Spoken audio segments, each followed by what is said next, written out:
Hello everybody, good afternoon, welcome to Old Buckenham. If you enjoyed the flying yesterday afternoon, we've got lots more to come today. It is a bit breezy today. That may well affect some of the flying displays we're expecting. In fact, if you enjoyed the Tiger 9 team yesterday jinking around in the wind, sadly we won't be seeing them. I'm trying to remember the other one cancelled, Adam. What was that? Monospars. Monospars? Is that what they're called? Team Mono, in the Taylor monoplanes. Those guys judging the conditions just not quite suitable due to that wind for those guys to fly, unfortunately. In fact, they've got a long journey home. I was chatting to them. It's about a 3.5 hour trek home in a... let me just drop my audio volume slightly. Bear with. Yeah, the Team Mono heading home in their open cockpit, slightly slow monoplanes up to the northwest, I think, looking at a 3.5 hour journey home, with a weather front coming in this afternoon, and I think they'll be we'll probably see them get airborne and head home, but sadly not displaying. That weather front shouldn't affect the flying display here, coming in around about 5 or 6 o'clock this afternoon, but it's probably going to affect me and Adam putting our cameras away, but that's my problem to worry about. So I do have a running ahead order here, and it is Sunday, checking I've got the right one. So I'll give you a bit of an idea of what's coming up. So kicking things off, I see Falcons at 30:30. So 29 minutes, I see the Falcons expecting to drop. Yeah, and then similar to yesterday, we have Sally B coming in afterwards. Then the 3 Spitfires. That's a really nice display yesterday. 3 aircraft of from OFMC and ARCO, 2 ship of the PR Spit, and I can't remember what the other one was with that aircraft. Possibly MH434, not sure, but two ship display with then a solo as well, which is quite nice to see. So that'll be an early highlight for me. Then the 2 Hurricanes, a Vans RV8, so that's replacing I forget what that's replacing, Adam. Replacing the Vampire. So we were hoping to get Vampire in place of Red Arrows, so we won't see them this morning. And then 3 Cubs following them. Now that will be interesting in these conditions. I was expecting some sort of challenging landings from the Cubs yesterday, but actually with the stiff wind directly down the runway though, and they were just floating it down. Really some really nice landings there. Blenheim display was gorgeous yesterday, lovely conditions, and we'll have more of that today. Patches of blue still. It's very similar actually, cloud at 3,000-4,000 feet I'd say. So plenty of space for some of these guys to get a good display in. Half jet pits I see listed here. Now why is that? I saw Rich Goodwin arriving earlier with the jets on the biplane, so hoping to see I assume jets running, but I should say, I haven't been to the pilot's brief this morning, but Ken Ellis, who's the airshow commentator, will be able to fill you in on the latest updates on what's going to happen and what's not in just a little while. My primary job today is pointing cameras at aeroplanes, which I'll be doing in around about 25 minutes. Then we've got the flying comrades, so the 3 Yaks, my favourite, the Yak 18T leading 2 Yak 52s in an aerobatic display, which we haven't seen yet. We've seen the same guys with the same aircraft performing at Duxford and here at Old Buckenham last year, but this year developing the display gradually to include a few aerobatic manoeuvres, which is very nice to see, with the smoke on the 252s as well.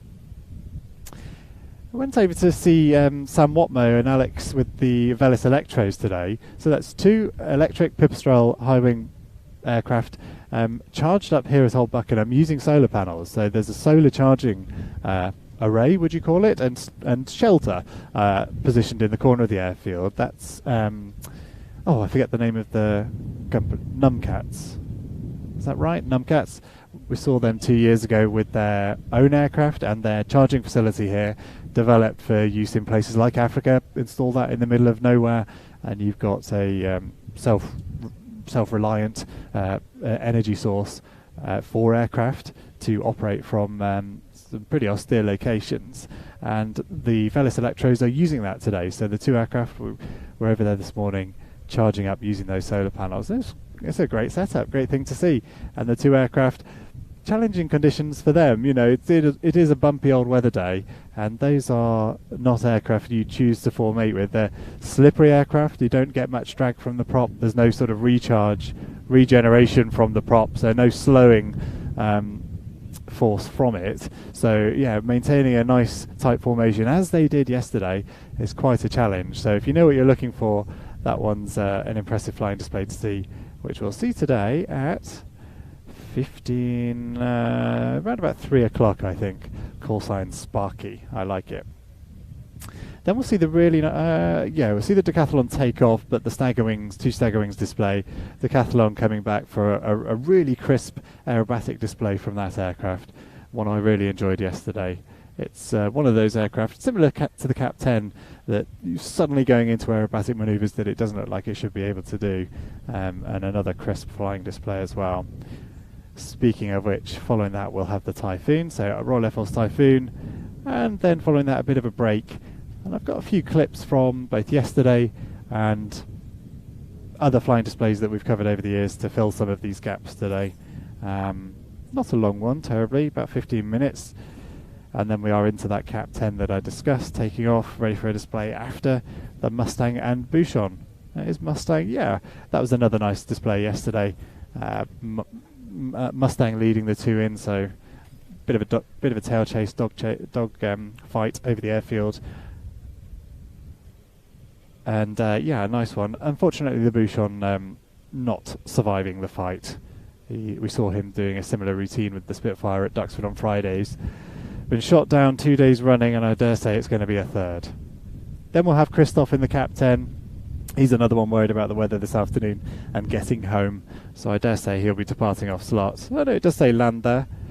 We'll see. People might just be trying to get out before the weather hits this afternoon. Then, similar to yesterday, the Beaver, Lysander, and then finishing off with the American marked Spitfire, which is a really nice tight flying display, always keeping it within the relatively small airfield boundary here at Old Buckenham.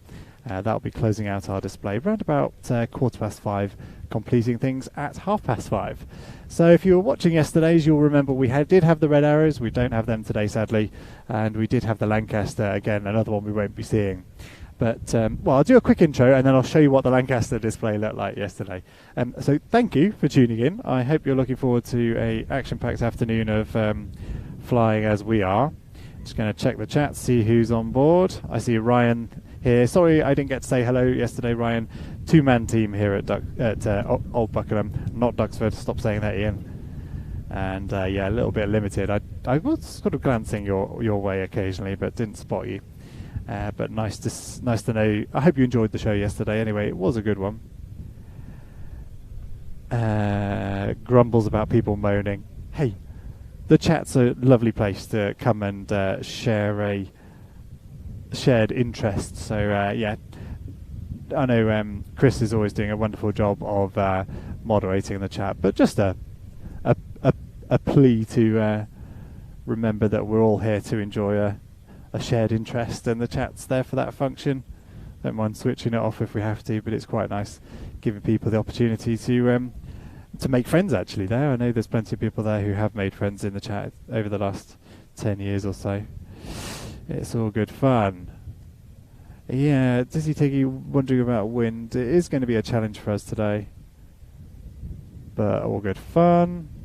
I can't see anyone else there. Bit of a brief intro to PlaneTV then, if you've not watched the broadcast before. I'm sure most of you have, but hello, my name's Ian. Adam's downstairs keeping an eye on things, and he'll be on the wide-angle camera. It is just 2 of us. Normally we'd have a bigger team on a multi-camera thing, but here we are. I'm really on my holiday, sort of taking a couple of days off to stream a few aeroplanes, as I have done for the last couple of years here at Old Buckenham, just because it's such a wonderful show, really nice atmosphere, sort of Garden Fate atmosphere, coupled with things like the Red Arrows and Typhoon roaring around overhead. It's a good show to come and cover. Most of our broadcasts do go out free to view or hear on YouTube, but we do have the subscription service on watch.planetv.com, and we output most recently Royal International Air Tattoo on there. We did the Duxford show in June, and we'll be back at Duxford in September.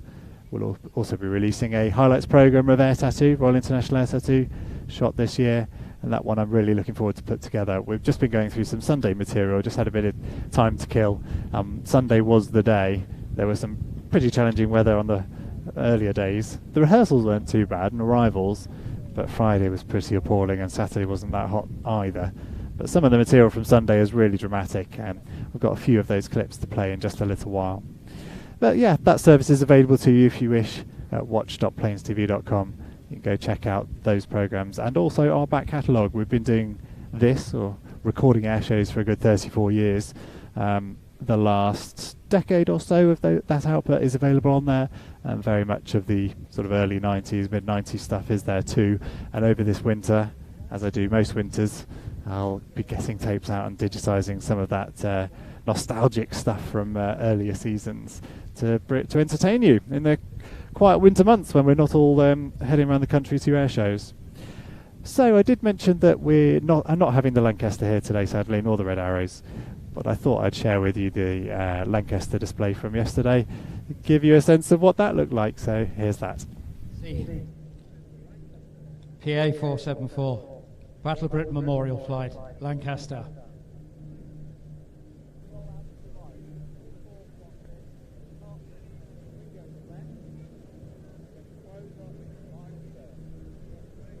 Built at Broughton in Chester, she carries the markings of 460 Squadron Royal Australian Air Force on one side and 50 Squadron Royal Air Force on the other. Ladies and gentlemen, Battle of Britain Memorial Flight, Lancaster.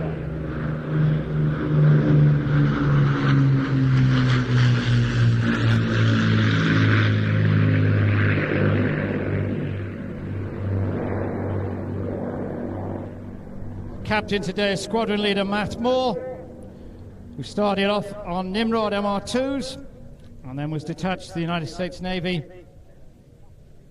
He's now pilot on the Airbus Atlas, the A400, out of Brize Norton.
That cavernous bomb bay open, as I was saying earlier.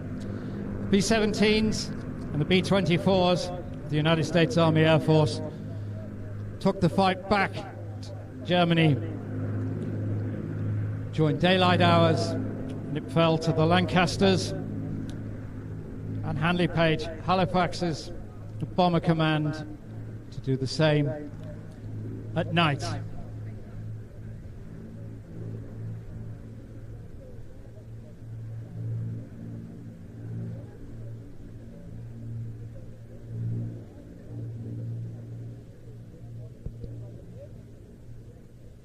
Product of the genius designer Roy Chadwick.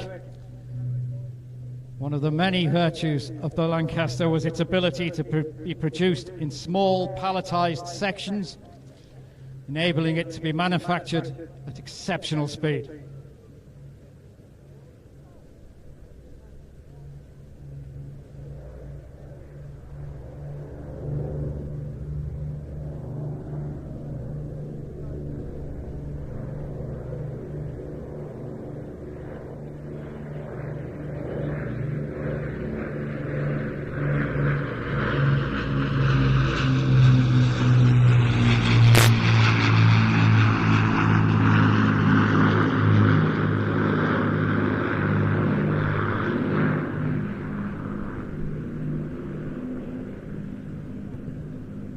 Other than the officer commanding all pilots at Battle of Britain Memorial Flight based at Coningsby in Lincolnshire, the volunteers.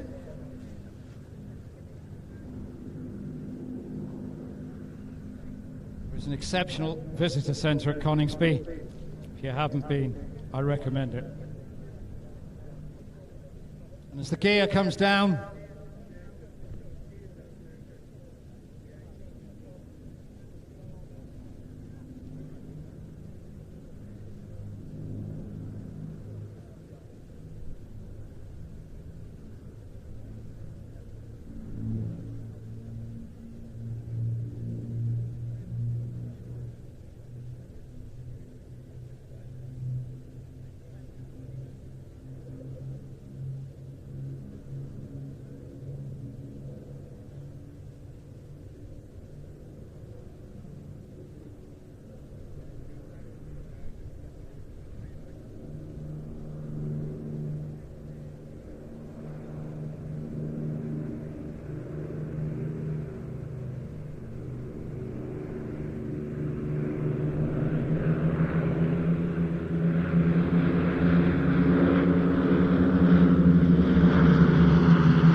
ladies and gentlemen, I believe this to be the last pass.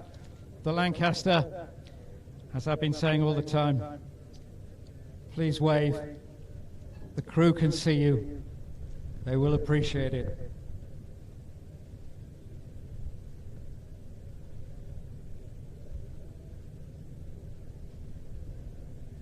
Ladies and gentlemen, Royal Air Force, Battle Britain Memorial Flight, Lancaster, PA 474.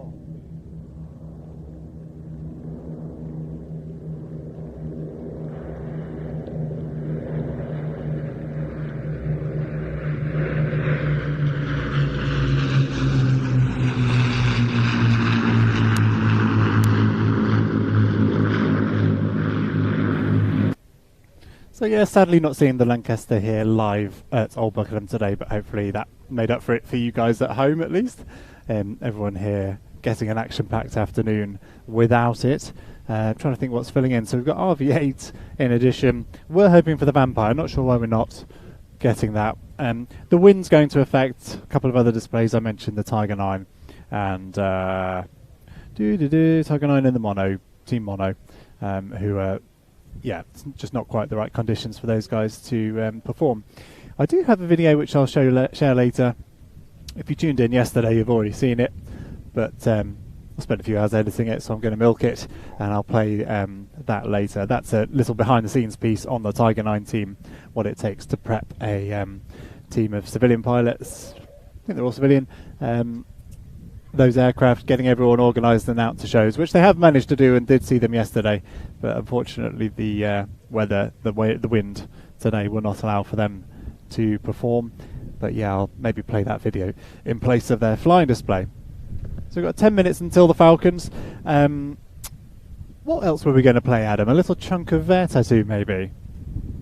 I've got Adam talking to me in my ear. So yeah, that's quite a nice theme actually, especially in context of the Lancaster video we've just seen. So park the videos for a moment. We'll be live with the Falcons hopefully in about half an hour's 10 minutes time. Clouds, they didn't drop from terribly high yesterday. I suspect they'll drop from below that cloud that's about 4,000 feet at the moment. Have we seen any of their guys on the ground? Because it is windy. Do you know, I did see them over in the background there, so, and they did launch a couple of balloons, sort of tracking the wind, etc. I've got my fingers crossed we might see them. Although with the slot timing, oh no, I can see their audio mixer is plugged into the system, so someone's hoping they're going to be able to drop forwards in about, well, I'm waffling on, so 8 minutes time. One of the displays we saw at Air Tattoo, so we were covering that show a couple of weeks ago, was the ME262. It visited the UK, spent a bit of time at Boscombe and Coningsby, and performing. Did it only manage, I think due to weather, we only managed to see it a couple of times, once in rehearsal and once over the show weekend. But what a remarkable thing to see in this day and age, an ME262. And in the context of having just seen the Lancaster as well, another World War II veteran, I thought it might be quite nice to share with you the ME262 flying display from Air Tattoo. And here it is on the roll. Just look at this, the Messerschmitt Me262 from the Messerschmitt Foundation and Airbus Heritage.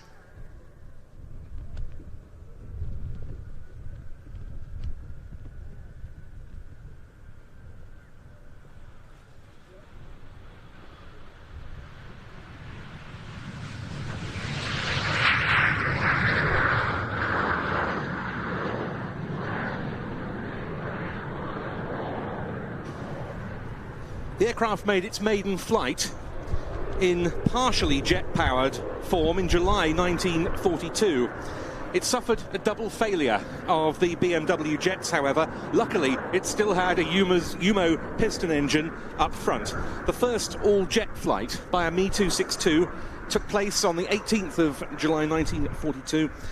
The Meteor, the Gloucester Meteor, an example of which you can see here in the static display, courtesy of Martin Baker Aircraft, which was Britain's first operational jet fighter. That didn't take to the air until March 1943. Such was the lead that Germany had obtained. In for its first pass, the remarkable shape of the Me262.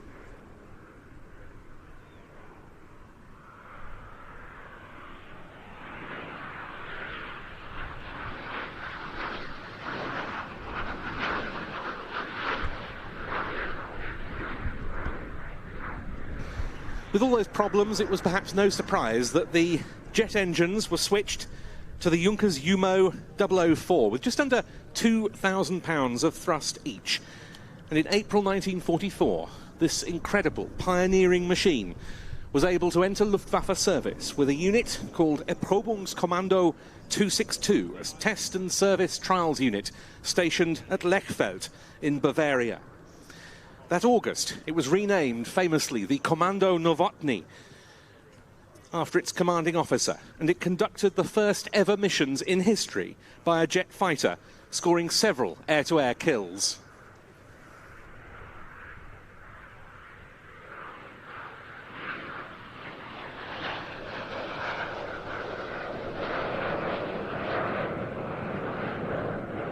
Much has been made over the years of Hitler's edict that the Me-262 should be used not as an air-to-air fighter, but as a bomber.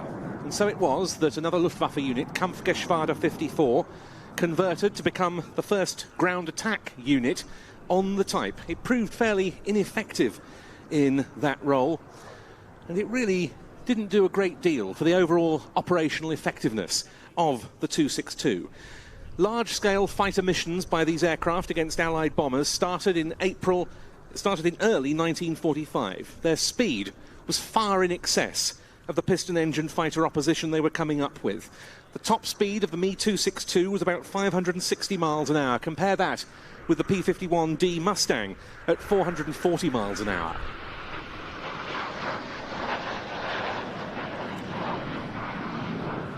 And a very good description of just what it was like for an Allied fighter pilot to come up against a Me-262 in combat for the first time was provided a few years ago by a P-51 pilot veteran of the American 55th Fighter Group, Richard G. Gibbs. I remember one time I was coming back from a bombing mission in the vicinity of Germany, all by myself for whatever reason. And I was about 30,000 feet, and I looked down there and I saw a 262 at about 20,000 feet going the other direction. So I thought, boy, this is a chance to get that jet. And I did a half roll, what they call a split S, which is a inverted dive. Exceeding the red line of the airplane, trying to catch that jet, when he just pulls up in a vertical climb and disappears. I had no way I was ever going to catch him. Still, there were insufficient Me-262s to make a material difference to the Luftwaffe's efforts. As the late naval test pilot, Captain Eric Winkle-Brown, pointed out, the 262 was no dogfighter, but it was an effective bomber-destroyer. Its radius of turn was never that great, but it could outrun all Allied fighters until the advent of the Gloucester Meteor, and even then there were no jet-to-jet combats during the Second World War. The 262 in any case was faster than the Gloucester jet. A report by the Royal Aircraft Establishment, which evaluated captured 262s after the war, said this was down to the higher profile drag of the Meteor.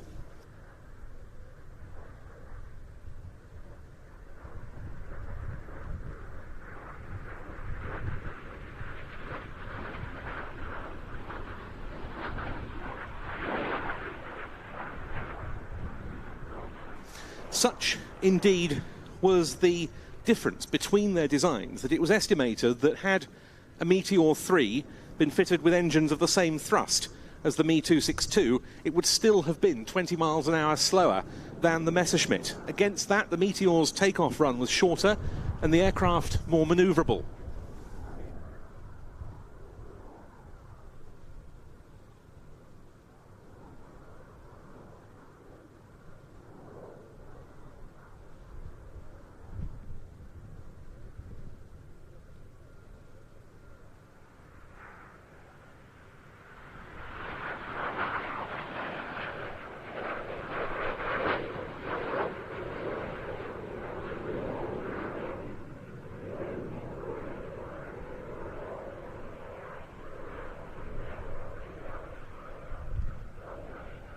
Total production of the Me-262 had reached about 1,400 by the end of the war, and more were produced under license in Czechoslovakia post-war. None have survived in flying condition. This is part of a replica project undertaken in the United States, which began in the 1990s using an original two-seat Me-262 supplied by the US Navy as a pattern aircraft. The first of them took to the air in December 2002. This is the second of the 5 built. It was delivered to the Messerschmitt Foundation at Manching in Germany in the spring of 2006, and it's the only one of these aircraft to have been operated in Europe.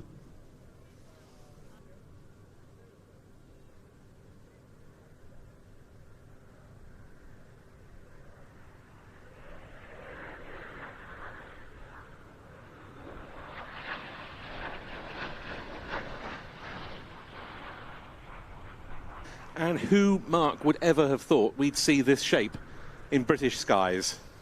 Yeah, the most stunning silhouette that we've got here this weekend. I remember building a model of one of these many, many years ago as a kid, and never thought I'd see one flying here at Royal International Air Tattoo. When it arrived in the UK last week, it was the first time a Me-262 had flown in Britain, by my reckoning, since the 29th of November 1945, when a captured original example made the last recorded flight of a series of performance and handling trials carried out by the Royal Aircraft Establishment at Farnborough. That aircraft is now at the RAF Museum London in Hendon. But how lucky we are that Airbus Heritage, the Messerschmitt Foundation and the Flugmuseum Messerschmitt at Manching should have acquired and been operating this aircraft for now 17 years. Finally, it's come to the UK, and it has not disappointed. The airplane in the hands of Airbus test pilot Gary Kleienbühl, a man of vast flying experience. He's been in the flight test business for more than 30 years, has frontline types such as the F-5E Tiger, the FA-18 Hornet, the Tornado and the Eurofighter Typhoon in his logbooks, but surely he's proudest of his exploits flying this, the Messerschmitt Me-262 AB-1C.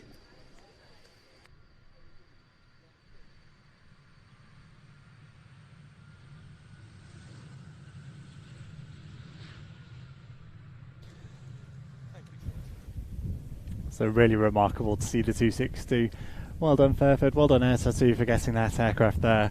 Hope you enjoyed that little... it's not a sneak peek. If you're a subscriber to the subscription service, you'll have already watched that live on watch.planetv.com. But gives you a little hint of some of the flying action we saw at Air Tattoo. If you haven't watched any of it, all the flying displays, all the live broadcasts are available to view on that streaming service. And we are at this moment, although I suppose not at this moment because we're staring at aeroplanes at Old Buckenham, but we are in the process of editing a highlights programme of the Royal International Air Tattoo 2023, and that will be going out on that streaming service as well. Adam's prepped the sort of running order.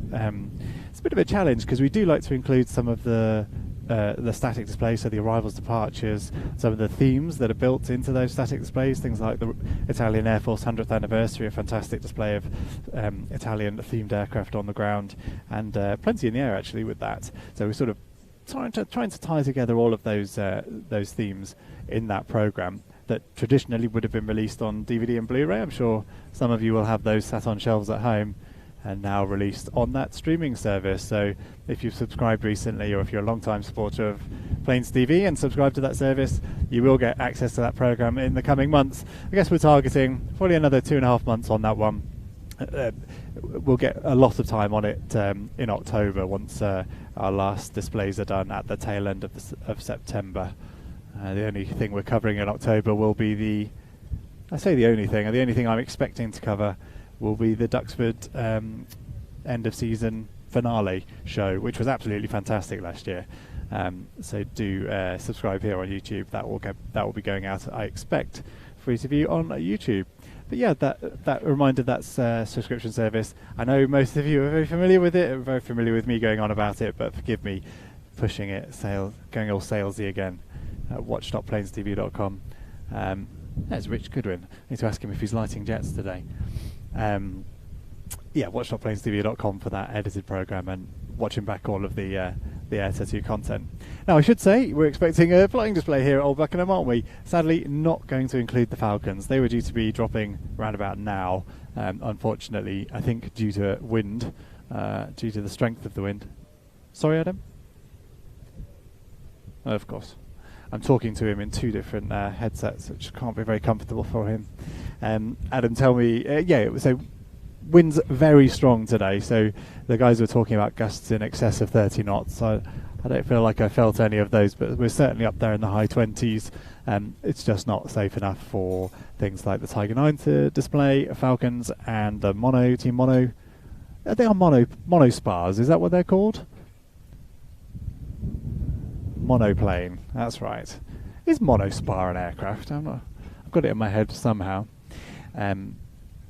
Tailorcraft monowing, JT1 and monoplane. Lovely little aeroplanes, very reminiscent of the Turb team, which again we're not seeing here this year. Much to the disappointment of my son, who's here and was looking forward to the balloon popping aeroplanes. Are they coming back, Daddy?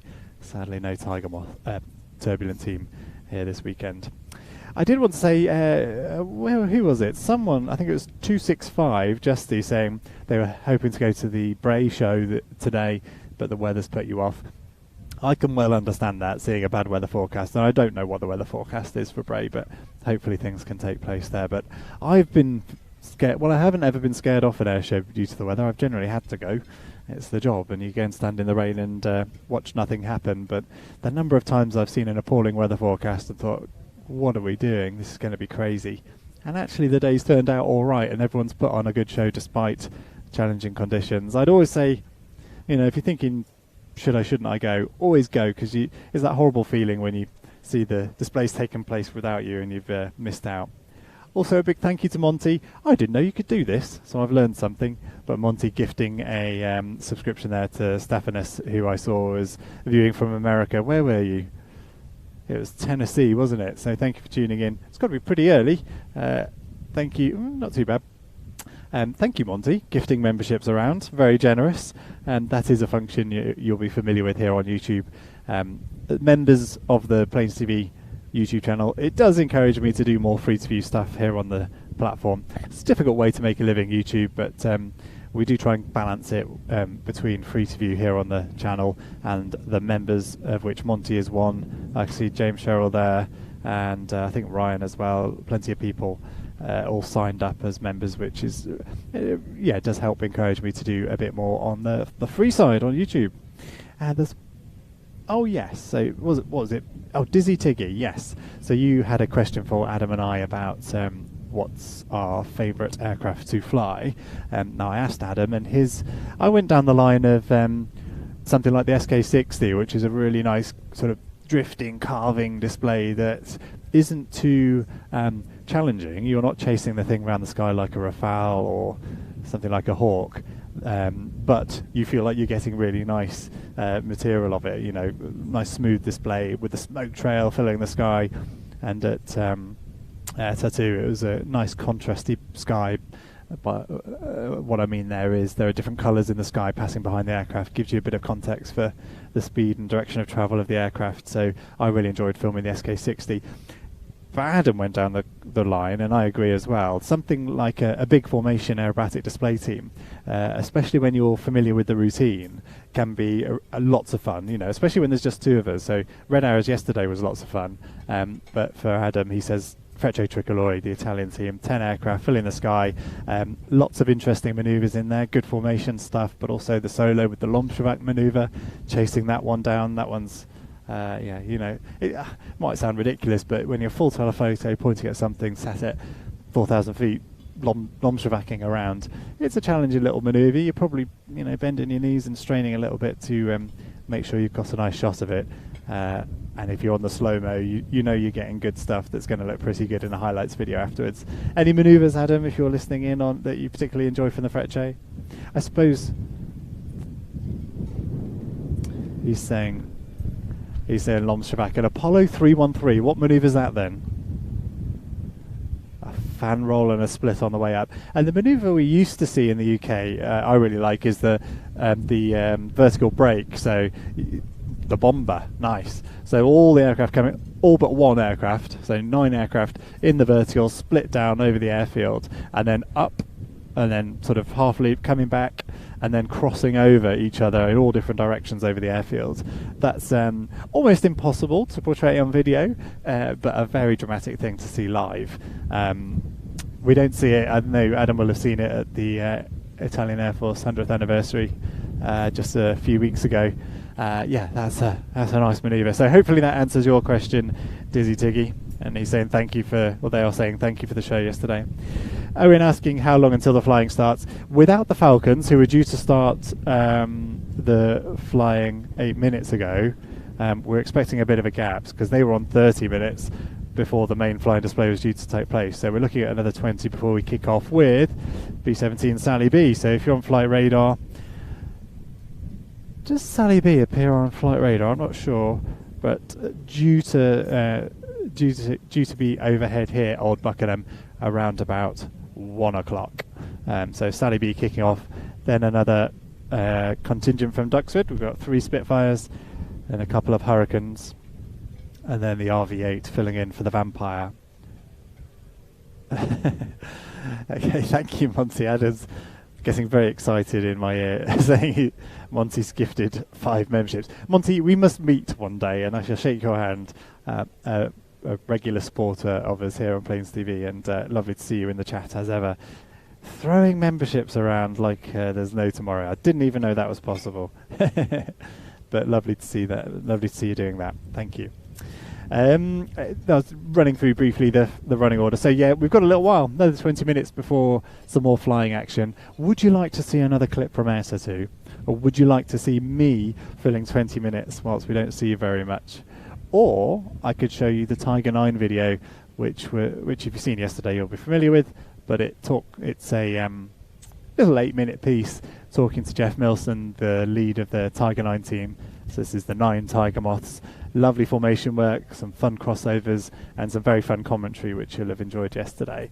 I went and visited them, took a little flight with them to get an idea of what it takes to bring together 9 people, 9 aircraft, prepare for a display season. It's all kind of, it's not a big commercial venture or anything. This is everyone just doing it for the love of the aircraft and the flying and the camaraderie there is around air shows. So a little video on the Tiger 9 team. Do you fancy seeing Tiger 9, or do you fancy seeing maybe we could... Do you know what? Let's play that, because unfortunately we're not going to see the Tiger 9 team displaying today, and this will give you an idea of what they get up to. So this is a little piece with Jeff Milson, the lead of the Tiger 9 team. It doesn't go fast, it's not that particularly easy to fly, it's cold, it's uncomfortable, but I'm one of those people that doesn't mind doing things the hard way for the sake of it, and I found a whole bunch of friends that like doing the same thing. If you were setting up a formation team, you probably wouldn't choose a Tiger Moth.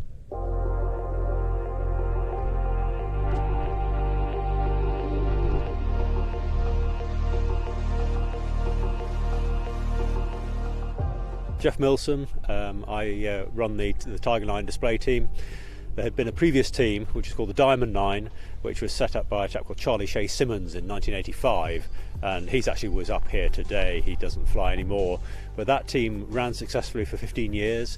They did a huge number of air shows. There was a gap where there weren't any Tiger Moth display teams until there was a requirement for the 25th anniversary of a Woburn Abbey rally, and they were asking if there was a 9 ship, and in a very small voice I remember saying, if I were to lead a 9 ship, do you think we've got 9 pilots that would be interested in doing it? And we got 9 volunteers, and we very carefully got 9 aircraft airborne, joined them up into a formation, did a couple of flight paths, and then took it apart again and got them all back down. And it was quite an achievement, and as much as I wanted to do for the first one. It's interesting when you look at the rules and regulations about close formation flying. Can you, when you're airborne, can you just go and fly up alongside another aircraft? Is it legal to do that? And the answer is no, it's not. You're not allowed to do that unless both pilots have agreed to do it.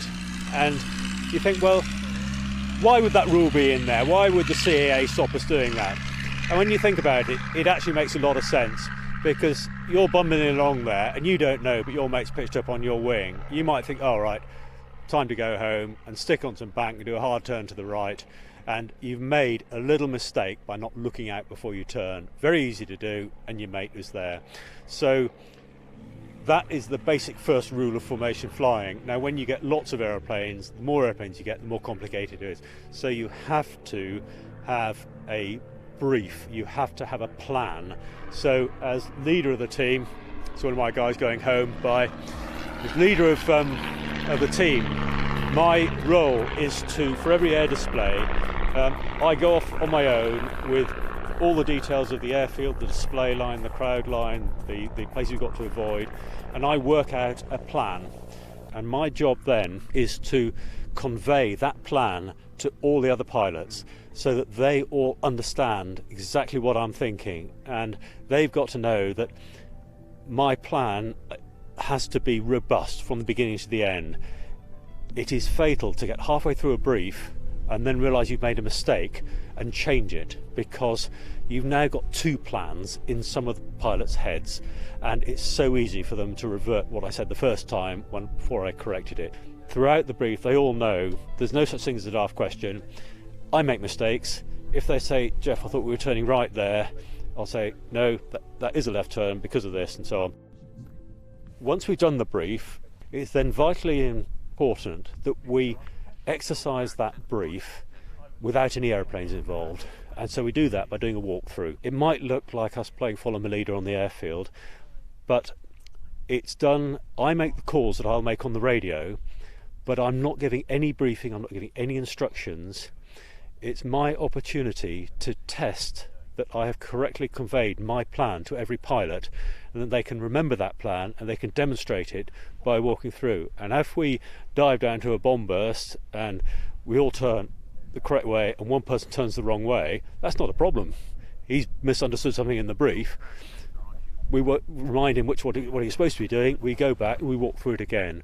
And until everybody is absolutely clear, we won't get a consensus that we're going to go and fly it. So the briefing and the walkthrough are absolutely essential when you're putting up a lot of aircraft together. I was one of those young chaps at the age of about 14. I built a balsa wood model aeroplane, and I just became entranced by this magical world of flight. As time went on, I went off to university, joined the University Air Squadron, And I was lucky enough to fly the Jet Provost at Cranwell, and then I went on to the Red and White Hawks as they were at Valley, and then down to Chivener on Camouflage Hawks, and I was posted on to the Phantom conversion unit.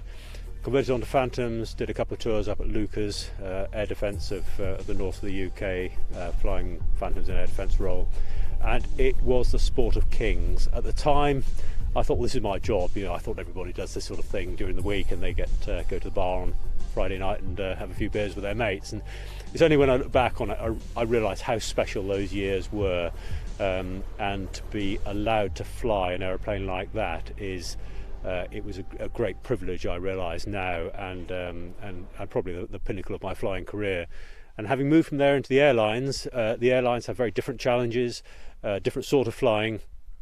But for me, the urge when I punched up through a layer of cloud into glorious sunshine on a winter's day to whop on full aileron and do a quick twinkle roll, it didn't go down terribly well with the passengers, and so I had to resist that urge. But the need to fly was still there, and it wasn't really being satisfied by the airline flying job. Within the airline that I worked for at the time, there was a father and son. The father had flown Spitfires during the war, and between them they shared a Tiger Moth. And I managed to blag a ride in this Tiger Moth on a summer's evening from Tollerton, and I thought, this is fantastic, going out on a grass runway, rocking around, surrounded by struts and wires and no brakes. And we just did a couple of circuits on this summer's evening, and for me it was like a little bit of flying that I'd missed before I started flying on a Bulldog. I recognised it as a flying machine. It was a machine that was designed to fly, as early machines were, and I was thinking, well, the Tiger Moths will keep me interested for a little while. This was going on in about 1993. And this aircraft behind me was a lorry load of parts. It hadn't flown since 1952 when it was sold off from the RAF, and we bought it in about 1998, and by August 2000 she was fully assembled, flying, and was in very, very nice condition. And I've been the proud custodian of this aircraft for the last 23 years. So my initial idea that I would be my flying need would be satisfied by the Tiger Moths for a couple of years actually took a lot longer, and I find now that because I've got the aeroplane, which I still enjoy, it doesn't go fast, it's not that particularly easy to fly, it's cold, it's uncomfortable, but I'm one of those people that doesn't mind doing things the hard way for the sake of it. And I found a whole bunch of friends that like doing the same thing. If you're doing setting up a formation team, you probably wouldn't choose a Tiger Moth, but we all have a passion for these aircraft, and up here at the end of a training day, which we are now, I've just watched my chums get airborne and the sound of the Gypsy Major burbling away as they head off back, two to Old Ward and one back to White Waltham, and they're bumbling off. We've had a cracking good day, we've improved the team, we've got it up to standard. It's a thoroughly enjoyable social weekend, and there's a certain charisma about a Tiger Moth, and I think we all think of them as our friends, and we thoroughly enjoy messing about with our Tiger Moths. So a lovely bunch of guys there. It takes some commitment to get all of those aircraft and people together and put on a flying display. So yeah, hats off to them. Really enjoyed my time with them, and I hope you enjoyed that little look sort of behind the scenes, isn't it? Giving an idea of the effort that goes into putting together a good, safe, professional flying display, albeit for for the joy of it rather than any sort of monetary gain or anything like that. Lots of people saying Sally B now airborne. Yep, I can see that too on flight radar, so expecting Sally B over here in about 10 minutes time. So in a moment I'll hand over to Ken Ellis, who's airshow commentator here at Old Buckenham. He'll be taking you through the flying display and talking about the opening ceremony, which we're about to see as well. Prior to that, just another warm welcome and thank you for tuning in here to PlaneTV. This will be our last live broadcast for a couple of weeks. We'll be live again at Duxford for a flying day in just under 2 weeks' time. Do subscribe here on YouTube if you're not already. Hang around and say nice things about Monty, and he might just buy you a membership. You never know. Now, he did say I didn't know you could do this gifting membership thing, but he says you can't choose who he gives it to. But maybe hang around a bit longer. You never know. He might get generous again. Just a big thank you for everyone tuning in. Give the video a like, that always helps the algorithm know we're worth watching. 29 likes. We normally do a bit better than that at this point of the day. Give the video a like, and that'll encourage the algorithm to share us with other people. Oh, Adam's seeing 170 likes, so you've done a much better job than that. But appreciate a little like there. It does encourage encourages YouTube to show the video to other people, so that they can come and enjoy what's going to be a nice flying display. And a beautifully timed generator cut off now as well, so we're currently running on backup power. Thank you.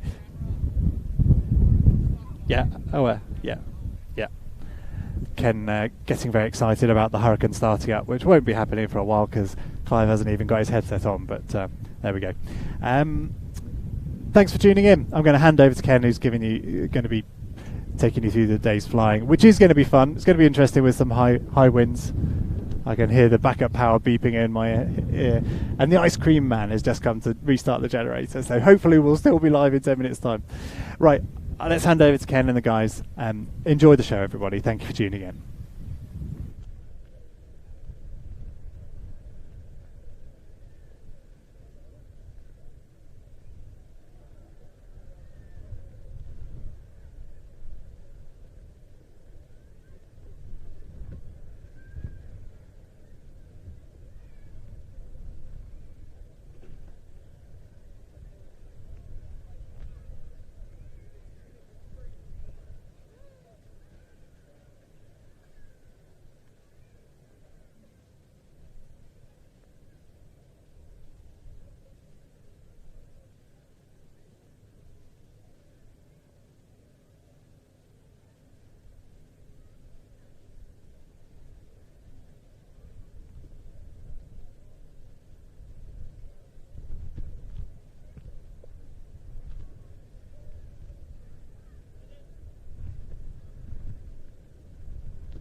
Ladies and gentlemen, we're going to start today's show with an act of remembrance. In front of this part of the audience, at least, you have our remarkable memorial garden. We are going to raise the flags, the Union flag of Great Britain, and Fiona Harbour will sing the national anthem, and we will raise the Stars and Stripes, and Fiona will sing the Star Spangled Banner. We're remembering the people who have left this airfield, never come back, and people from wars, sadly, around and about now, the blue and the yellow signifying we still live in a dangerous world. You may stand if you wish, it is entirely up to you. Ladies and gentlemen, we will start with the raising of the Union flag, and as that happens, Fiona, it's all yours.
And as we prepare to raise the Stars and Stripes, there could be no better backdrop for this. Ladies and gentlemen, running in from the west, Sally B. I give you now, Fiona, and the Stars and Stripes.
Fiona, thank you ever so much, and the Air Cadets of the 1986 Wyndham Squadron. Ladies and gentlemen, our friends of the 495th Fighter Generation Squadron at Lakenheath were saddened at the passing of an F-35 crew chief. On July the 26th, Senior Airman Levi Carper passed on. He was just 27. Levi, we salute you.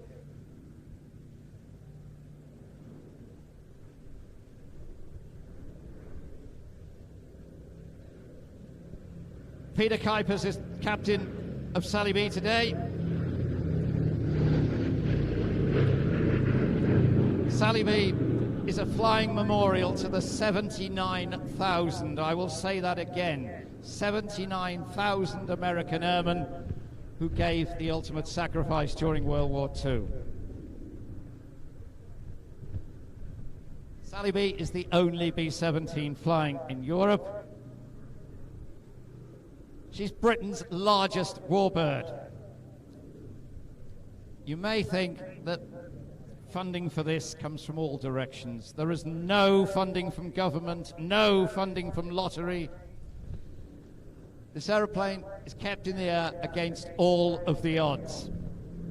I know that this is a difficult time economically, but if you want to keep this icon flying, please take a look at the Sally B website and how you can do it. Matt Wilkins, our event organizer, describes the aeroplane as the longest running miracle of aviation heritage as ever known. This is Sally B's 48th season.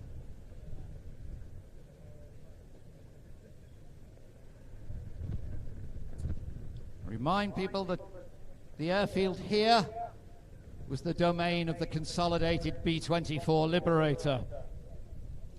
These two aeroplanes, the B-17s and the B-24s, took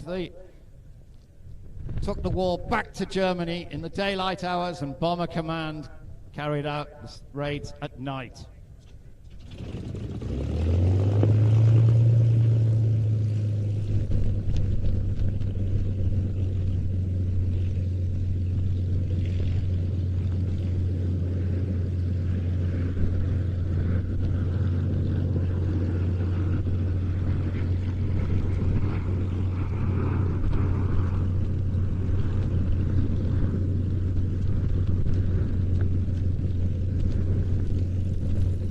There was great rivalry between B-24 and B-17 groups.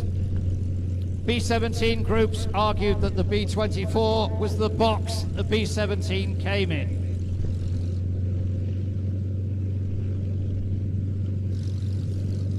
Down the western end of the flight line, Clive Denny is about to take the historic Aircraft Collections Mark 12 Hurricane out ready for his display slot.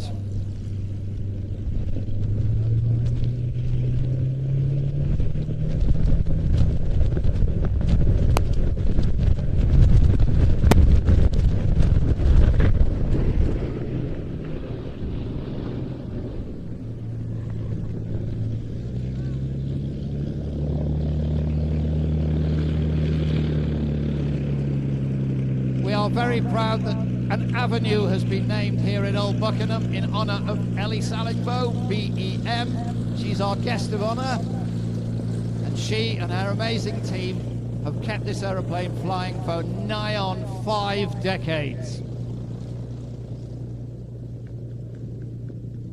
We'd like to thank our friends Mace Aero for supporting Sally B here at Old Buckenham.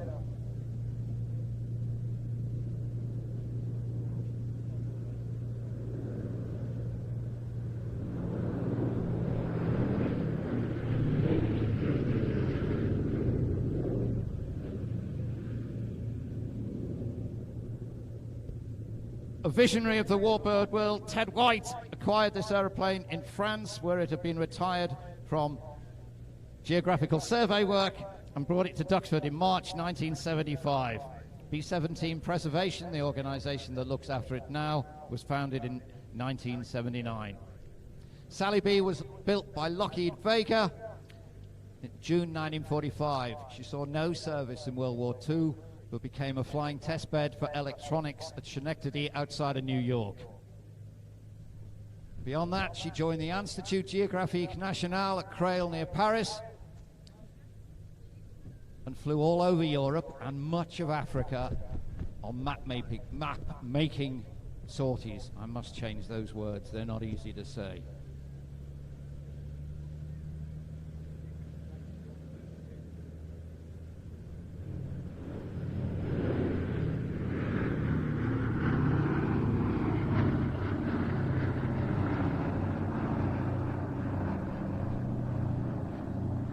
That's the sound of 4 1200 horsepower Wright Cyclones. 10 crew on the B-17G.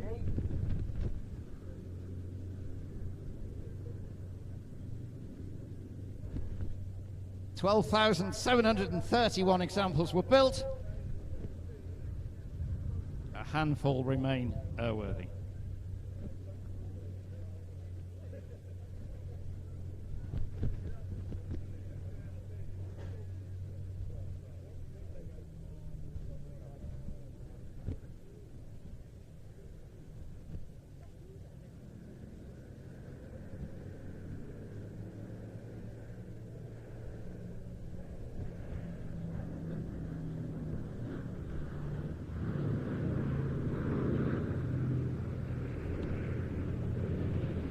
Beautiful topside view, and despite the weather, the clouds are providing an exceptional backdrop.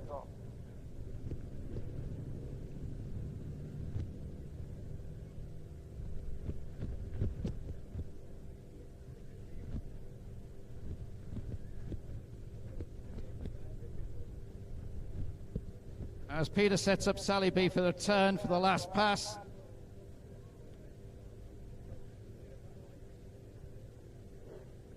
Remind you that Fiona Harbour, who sang so brilliantly before and movingly, will be singing from the front of the blister hanger at the end of the show.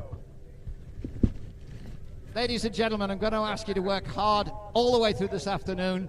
The pilots and the crew can see you. Wave, yell, they'll know. Give them an Old Buckenham appreciation. Ladies and gentlemen, icon of the year, Sally B.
That's a Maul light aeroplane just departing away, not part of the show.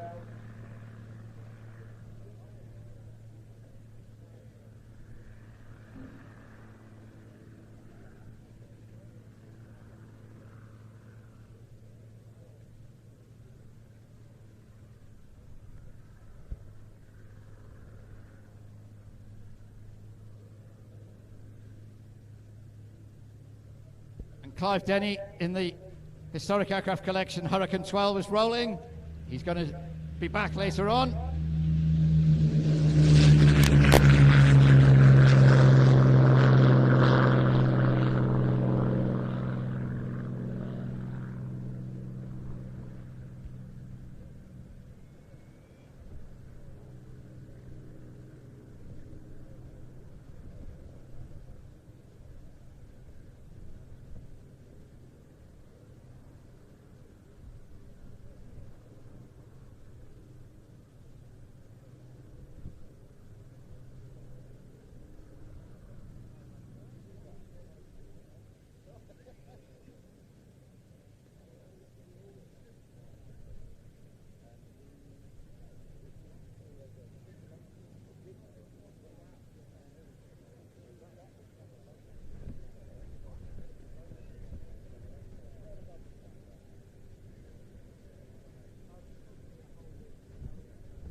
Right, that's one Merlin you've heard today. There are 3 more shortly to descend upon you.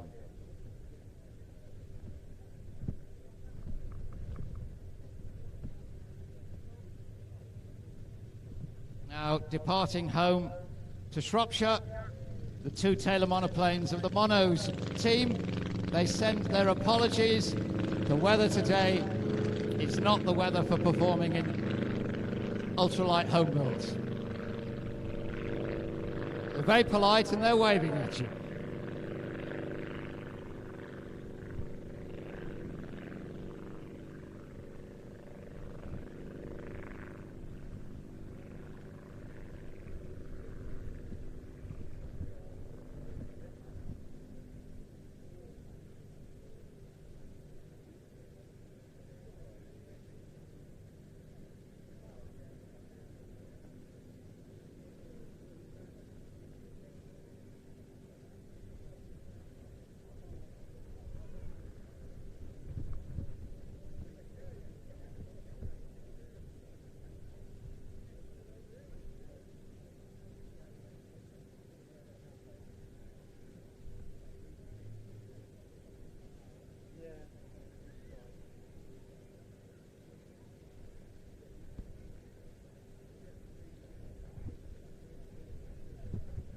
Ladies and gentlemen, in March 1936, Supermarine test pilot Mutt Summers got out of the prototype Spitfire and told the ground crew not to touch anything. He felt that he'd been flying perfection. Little did he realize how many more Spitfires were to follow. Sadly, the designer of the aeroplane, Reginald Joseph Mitchell, only got to see K5054, the prototype Spitfire. He died of cancer shortly afterwards, but his legacy lives on.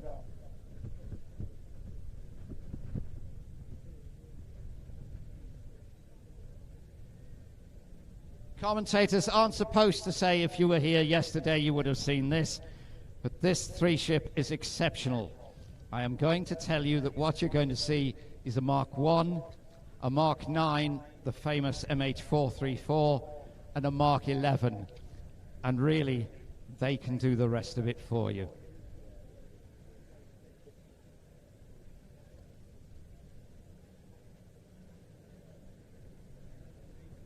Ladies and gentlemen, the Spitfire trio.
Breaking away is the PR-11, PL983. This recently became very famous as the aeroplane that toured the country with "Thanks NHS" underneath the wings.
Ladies and gentlemen,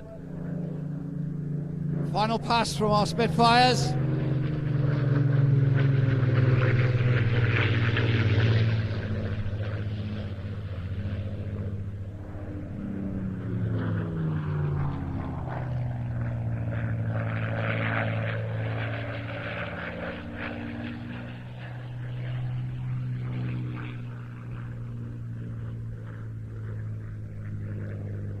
A commentator's dream. Words are superfluous in the face of perfection.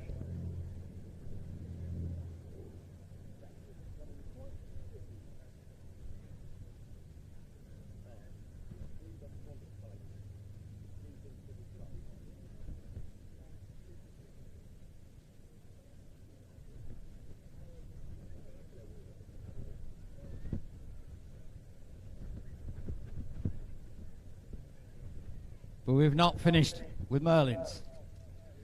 You saw Clive Denny earlier on in the Hurricane Mark 12. He's been joined by a genuine Battle of Britain veteran on Mark 1.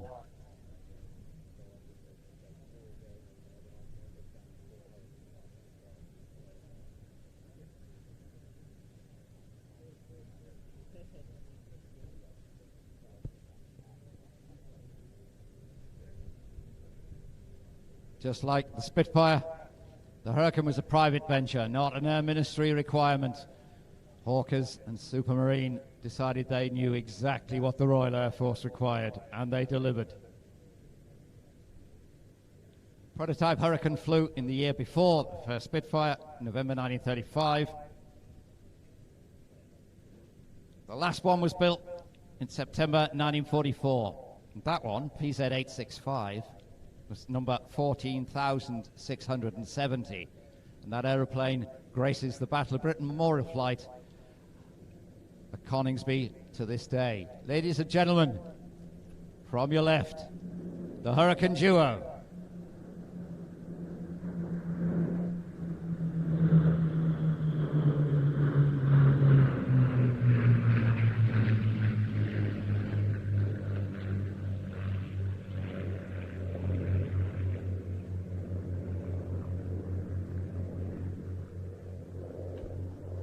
Clive Denny is piloting the Mark 12, which is a Canadian car and foundry built machine. Entered the service of the Royal Canadian Air Force in 1943. Carries the markings of 302 Squadron, City of Poznan. Frank Chapman is flying the Mark 1, which carries 253 Squadron colours, and that downed a Messerschmitt 110 in August 1940. And while we're at it, before I let the Merlins do the singing, Hurricanes carried the brunt of the Battle of Britain, downing more aeroplanes than the Spitfires.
Ladies and gentlemen, coming round for their final pass, the Hurricane duo. We need you waving, we need you applauding, we need you making noise. This is delightful.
See, you show your appreciation and you get an extra helping.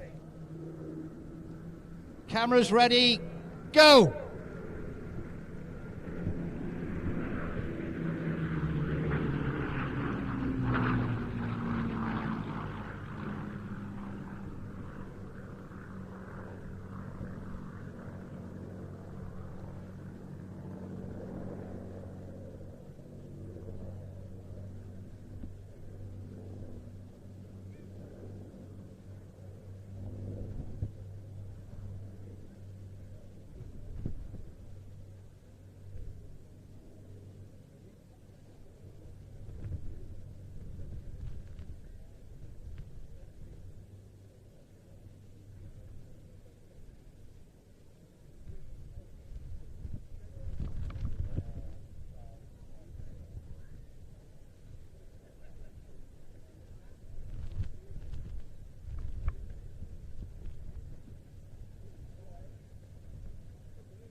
And taking off as the Hurricane enters finals. We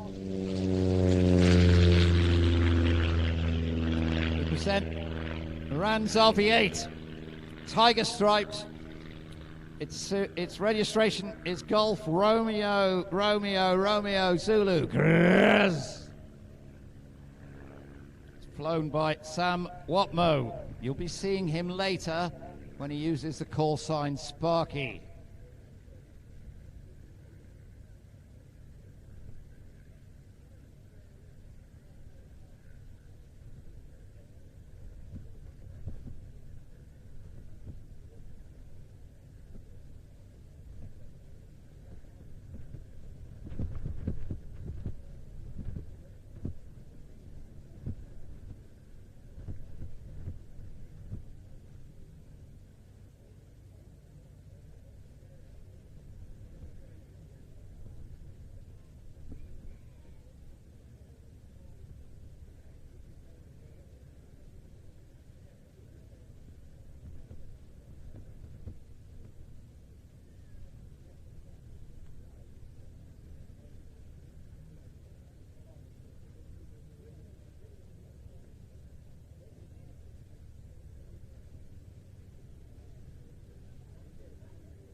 Clive Denny bringing the Mark 12 Hurricane back to its parking slot. Sam brings the RB8 around.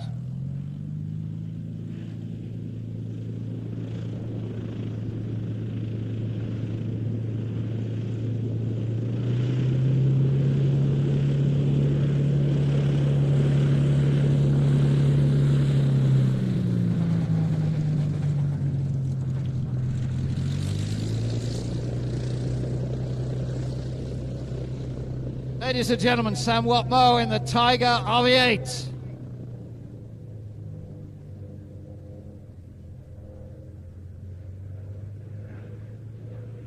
This is a high-performance, home-built aircraft, all metal construction, described as 12,000 rivets, in need of a lot of time and a very large garage to complete.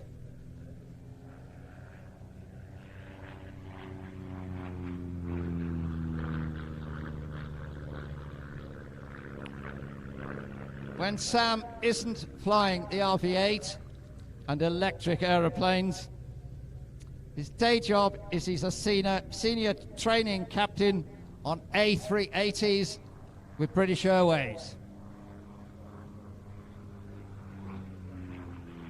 He would like to point out that if you fly in a British Airways A380 and you hear that the pilot is called Watmoe, he will not be doing these maneuvers with you on board.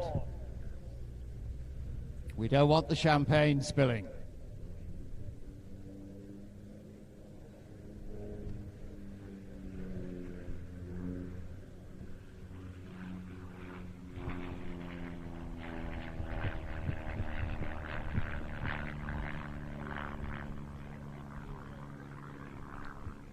He's a highly experienced display pilot, but then you don't really need me to tell you that, on both singles and formation work.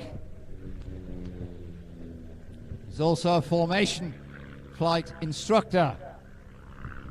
When he isn't doing this, he enjoys air racing. He's done that in the United States, and it says here, and I absolutely do not disagree with it at all, he's a jolly nice chap.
Ladies and gentlemen, the Tiger RV8, Sam Watmoe, making his final pass. We want to thank him sincerely for stepping into the breach and filling a slot in our display program so magnificently.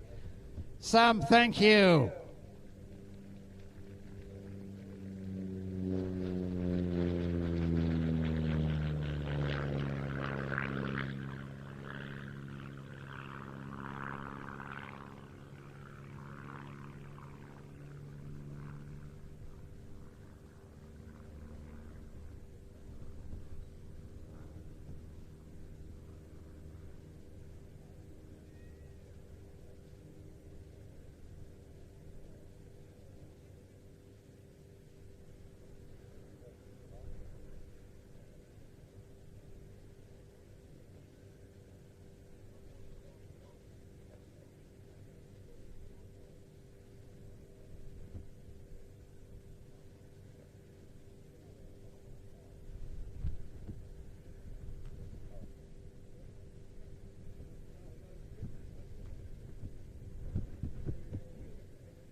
Now we have 3 warplanes on the runway.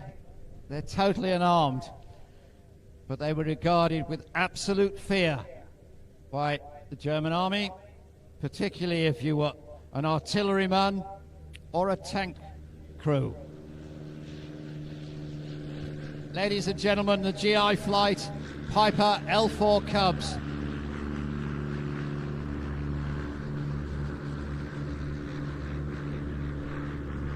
These were the eyes for the guns, using radio telegraphy to transmit anything that they'd spotted. And while they climb away into the wind, let us also remember that for the Royal Air Force, we had the venerable Osters, the pride of Rearsby and Leicestershire, doing a very similar job for Commonwealth forces.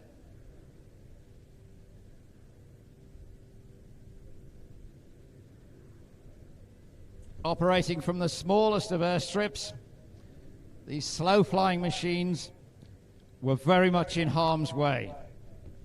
In their search for artillery, in their search for troops under movement or tanks, they were exposed to gunfire.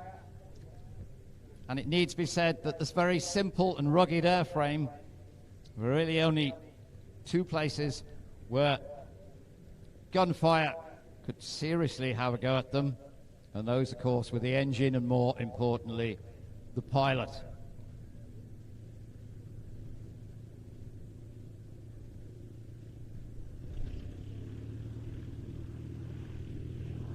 Luftwaffe pilots, fighter pilots, were offered a case of brandy for bringing one of these aeroplanes down. Fighters with incredible speed found them impossible to get a bead on. But like I say, from the ground, ground fire was their strongest and most lethal enemy.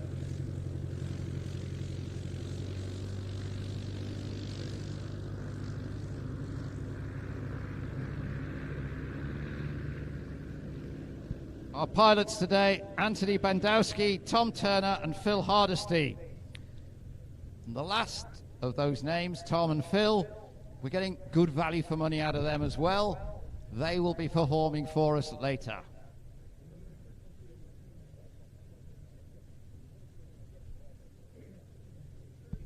A German tank commander, when asked what he felt about the Cub, the L4 flying overhead, he said, whenever one of these green menaces flew overhead, all firing ceases. All we dared move was our eyeballs. If an L4 got a map reference on tanks, the Allied artillery could be raining down on them within moments. Now, as they're coming to wind, our team was saying they hope to achieve the slowest fly past of the day. And it's into wind. I think they're going to achieve it. And at this rate, it could be Tuesday before it's finished. But levity is not what's required at the moment. This is beautiful, beautiful flying.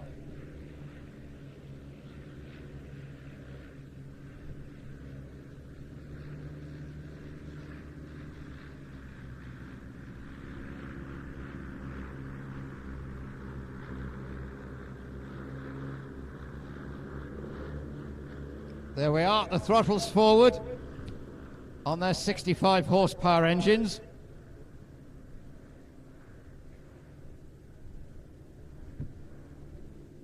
Now you may want to know why that beautiful olive green camouflage is completely compromised by black and white stripes.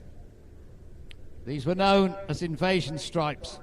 They were applied to all Allied aeroplanes that were expected to be over the Normandy invasion beaches in June 1944. The worry was not so much being seen by the enemy, but being engaged by friendly fire. So if it had black and white stripes on it, it was one of ours.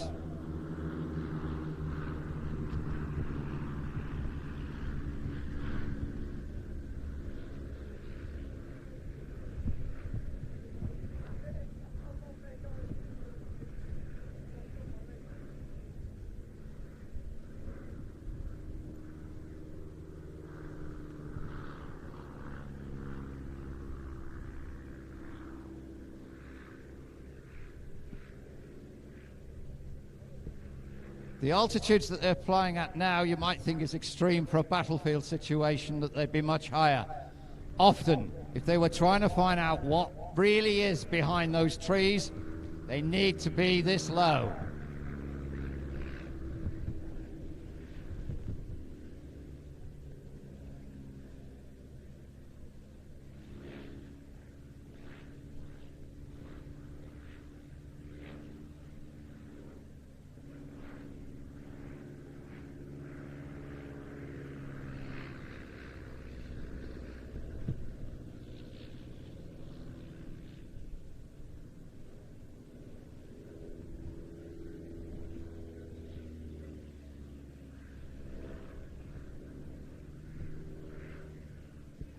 Cubs carried out this dangerous work throughout the war, and Oster's doing the same. In May 1945, believe it or not, a Cub was the aeroplane that carried out the final shoot-down of the war. An enraged pilot saw a Fiesler Storch, German observation aeroplane, and let loose at it with his Colt 45 handgun, and to his amazement, brought it down.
Ladies and gentlemen, that's Anthony Bandowski, Tom Turner, and Phil Hardesty. And you don't need me to tell you that with light aeroplanes in this weather and with just 65 horses churning away at the front, what you've just seen is spectacular flying. The Cub has often been said to be a delight to fly, but difficult to fly brilliantly. Ladies and gentlemen, I give you the GI flight.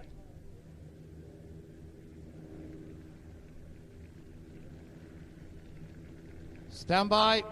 Here comes the brake. There we go. Brilliant, ladies and gentlemen.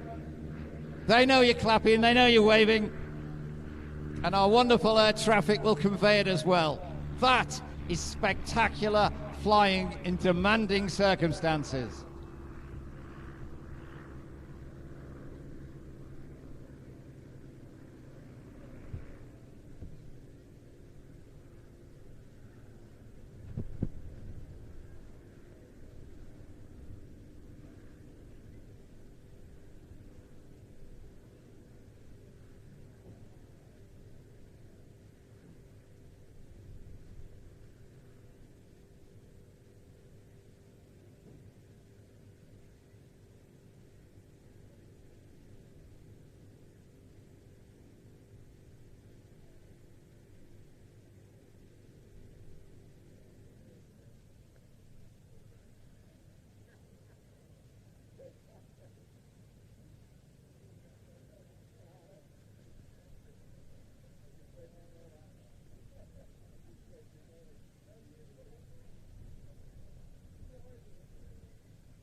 The Cubs using the wind to lessen wear and tear on the tail wheel.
Ladies and gentlemen, from your right, the Blenheim.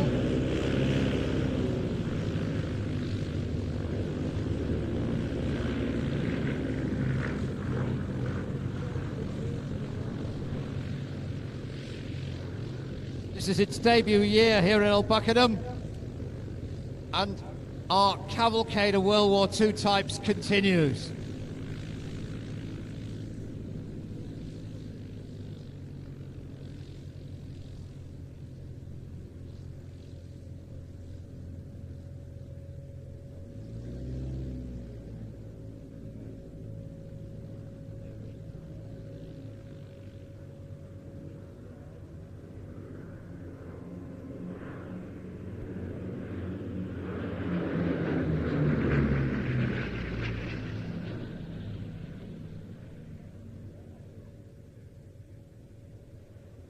That's the sound of a pair of 9-cylinder Bristol Mercury 20s. This machine was built in Canada as a Bolingbroke. The Canadians called the Blenheim the Bolingbroke, as a Mark IV.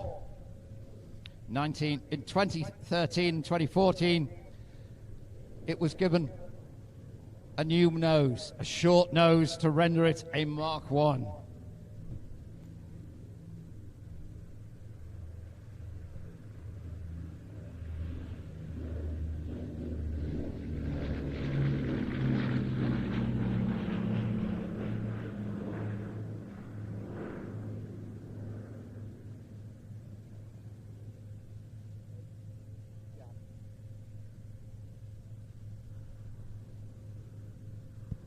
Now you may be asking, where do you get a Mark I nose off stock to bolt onto a Mark IV Blenheim? Well, the answer is you find somebody in Southampton or thereabouts who managed to take a scrap Mark I and take the nose and turn it, I kid you not, into a bubble car. That's how you get the nose. Thankfully, he kept all of the bits and pieces along the way, and the result is in glory in front of you.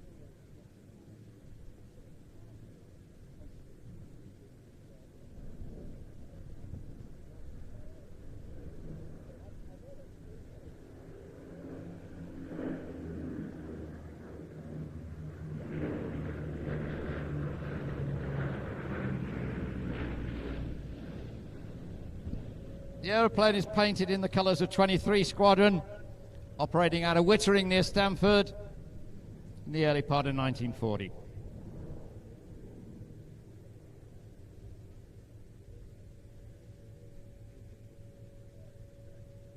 Like the Spitfire, like the Hurricane, the Blenheim was a private venture, adapted by Bristol from an aeroplane that was supposed to be an executive aircraft for Lord Rothermere.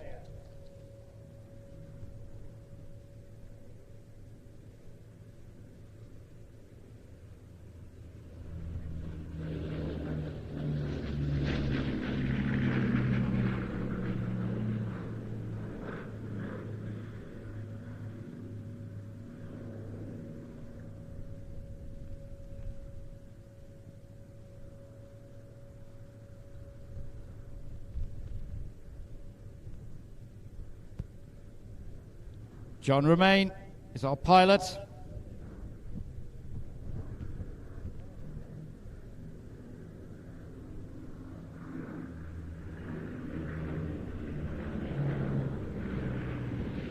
Blenheim being one of many, many incredible restoration projects from the Aircraft Restoration Company based at Duxford.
The Blenheim entered Royal Air Force service in March 1937 and flew with fighter, bomber and coastal command, and in every theatre.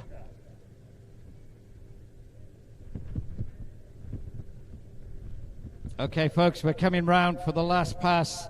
You're seeing an amazing aeroplane, beautifully flown.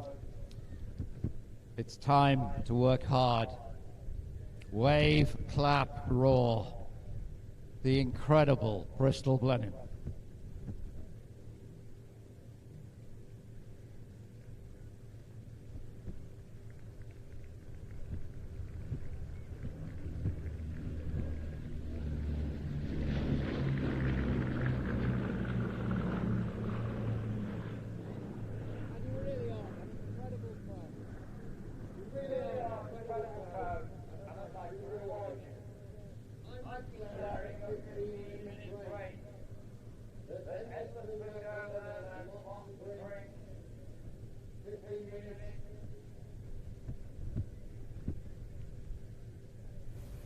What a smashing start to the flying display here at Old Buckenham. Having a little break now. The hood's been up. You can guess what sort of weather conditions it's been like. Not raining, just really the wind up here. Let's get rid of that one. It's me monitoring my camera audio. Right, with you better now. Hello everyone. Hope you've been enjoying the broadcast so far. A little bit of a break now. as we get ready for our next display. And I unravel myself from various cables. I'm monitoring 3 lots of audio, and it's all good fun. As was the start to that flying display. Sadly didn't see the Falcons at the beginning. Sam Motmo filling in on the RV8. I always like to see the RV8, and he's got a lovely paint scheme on that aircraft. A smoke system, not quite as good as Rich Goodwin's, who we'll be seeing in just a little while. You might have noticed him with parachute on. He's just lowering himself into the aircraft, and might well be our next display, given it is our next display. And he does have, so Rich has 2 pit specials. This one, so the previous one we called the muscle pits. This one we call the jet pits, and it does have jet engines on today. They are removable, and depending on what the show would like from him, he can come and display with the jet engines running or without.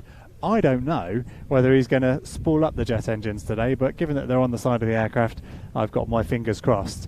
If you haven't seen that before, we're talking about a 3-engine biplane, so normal piston engine, which gives plenty of ground, plenty of vertical performance, but with the jets as well, providing an extra bit of noise and an extra little bit of thrust as well.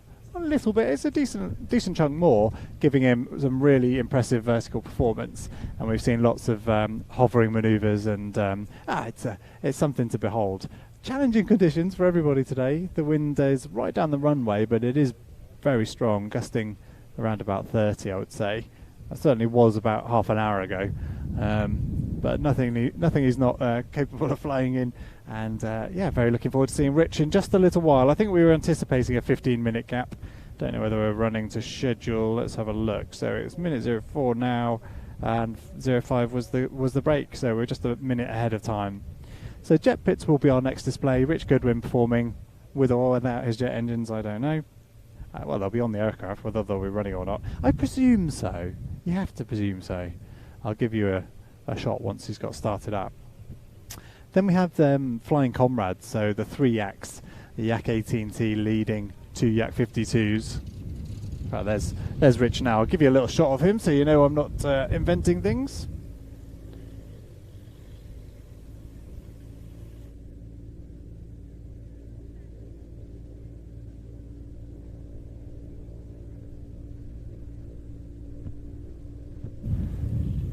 So Rich there starting up, and if we hear the gas turbines spooling up as well, I'll give you a shot. It's quite a lot to manage there. You know, you've got 3 engines to worry about, and starting them up in the air is it's a challenge. So helped today by the fact that he's on site, spool them up and off he goes kind of thing. So where was I? So I was running through what we're getting after the break. So jet pits. It does say half jet pits on the description here. I wonder whether that means no jets. We'll see. Then the Yaks I mentioned. Then the Velis Electros that we talked about earlier. Sam Watmo and Alex surname I've forgotten. Displaying those aircraft. 2 electric aircraft in formation, putting on a flying display. Really nice formation work from those guys. They're challenging aircraft, Sam was saying, to keep in a nice tight formation. You don't have much braking force, so you throttle back. It's a very slippery aircraft, glider manufacturer, so you'd expect so. So holding a nice tight formation takes a lot of skill, and the guys certainly have that. A really nice locked-in formation display yesterday. Likewise from the Staggerwing. So 2 of those aircraft. Are they both on the deck? They are. They were earlier. Oh, Peter will have been displaying the B-17, of course. So Peter Kuiper's camouflage Staggerwing will be joining the burgundy one you'll have seen in the foreground of some of the wide-angle stuff in a formation display in a little while. Then the Decathlon, really nice aerobatic routine. Likewise, really nice aerobatic routine, just a bit louder from the Typhoon after him. He's on at about 20 to 4. Then we have another nice aerobatic routine from Christoph in the Cap 10.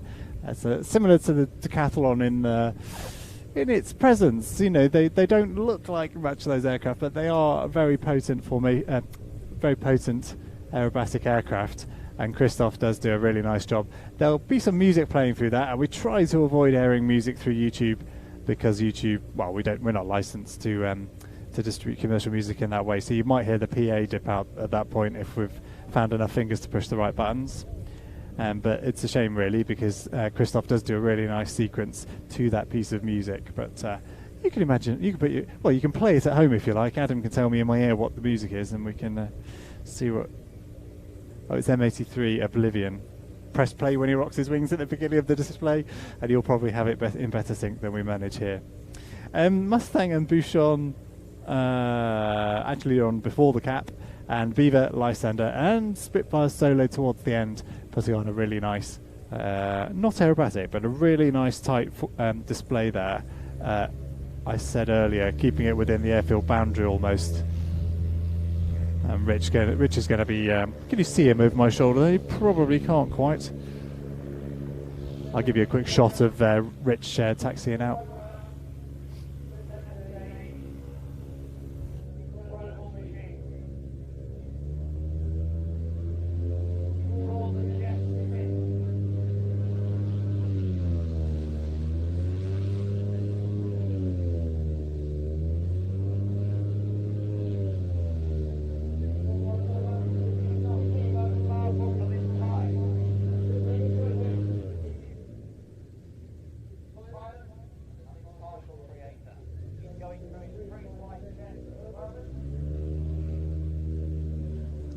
And as he turns round, you can see the difference on this machine.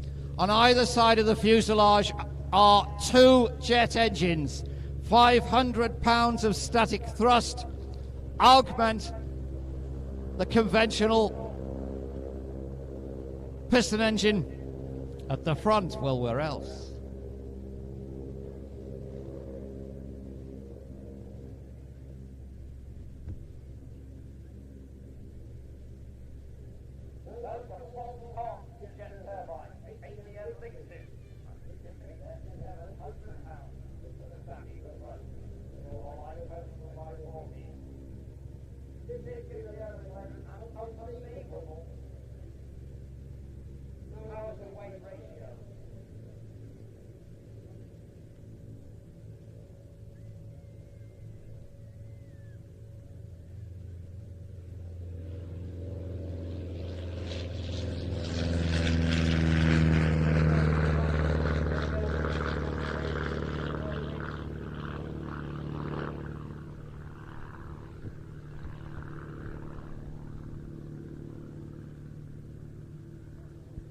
Sorry, I did declare a break, but Rich Goodwin is determined that he's going to provide a fabulous diversion.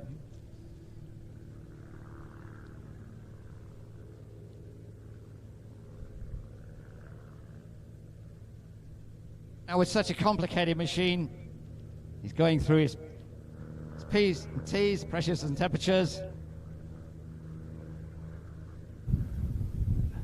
So looks like Christoph's trying to beat the weather home, unfortunately. Not going to get him later on, unless I'm very much mistaken. Did I hear Ken say departure? We're not actually monitoring what Ken's saying, and we can't quite hear for the speakers. When was he due on? Yeah, not due on till later. Possible that they're putting him up in this break. Sabio Group. He's talking about Rich. Shall I get Adam out the trailer and put him back on camera because the flying display is continuing? Or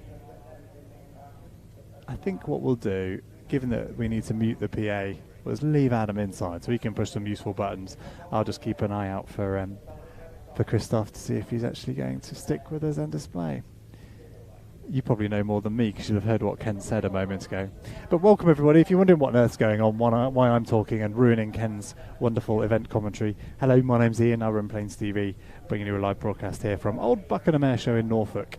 We're live on Friday from Duxford as well, and we'll be live again at Duxford in a couple of weeks. Lots of live airshow action to come this season.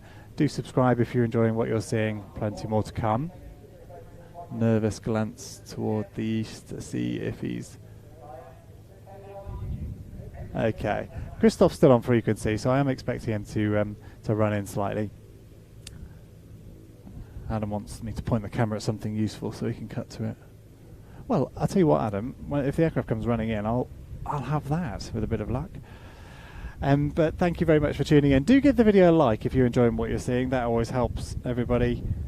I'm still saying 29 likes on mine, but I know that's not true. You're more generous than that, I know. Yeah, nearly 500 likes. Let's see if we can take it over 500, shall we? can't see Christoph at the moment, so unsure if he's coming back. We were going to play a few clips from Royal International Air Tattoo in this 15-minute break that was scheduled. That air display taking place 2 weeks ago. We covered all the arrivals, all the departures, all the flying displays of a wet and windy Royal International Air Tattoo, but hopefully many of you will have watched that on YouTube and perhaps our subscription service at watch.planetv.com. We've got plenty of action on there, stretching back a good 34 years. Watch.planetv.com, well worth checking out if you haven't already. I think on the basis that everybody's getting rather excited about... Okay, I can hear Rich spooling up some jet engines, so that's very good news. We're going to get some jet action from Rich. He's clearly been picking his spot quite carefully on where he starts up a couple of gas turbines. If you were tuned into our Duxford June show, you'll have seen Rich using the jets to taxi back in, so stopping the prop and taxiing back in on the jet power alone. That's quite an interesting thing to see. It's similar to the Venice Electros when they sort of throttle back and the prop just stops. It's quite eerie to see. Yeah, Rich not doing anything imminently. It sounds like we are going to wait for Rich and Christoph. But the issue we're facing this afternoon is there is a weather front coming our way. So I think Christoph keen to get out and home before that hits and he gets stuck and can't get to work. I can see Rich has mentioned us in a story on Instagram, no doubt making the point that he's about to be live on PlaneTV. So if you've just tuned in courtesy of Rich's Instagram, welcome. This is going to be an exciting display. That's an interesting name to see mentioned in the chat. Stephen Parkin saying Denny Dobson. Last heard Denny Dobson was living in Spain. That's a blast from the past. Used to display... Did he display a Pitts originally? Certainly an extra 300 for many years, doing exciting stuff like limbo on the runway and all sorts. That was a great display. Hannah is offering pizza. I would quite like a slice of pizza. This is a genuine request for pizza, Hannah. You can see where I am. Oh, I can see you looking at me as well. Yeah, I'll take some pizza, lover. Thank you. All right, let's show you a bit of Rich Goodwin taxiing around in a jet-powered pit special. It's much more interesting than me. Thank you for tuning in, everybody. Do stay tuned and do subscribe for more flying action in the coming weeks.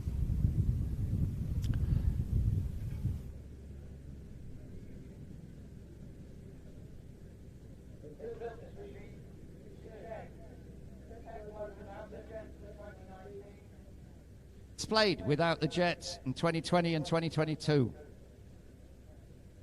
Here before you, an astounding hybrid.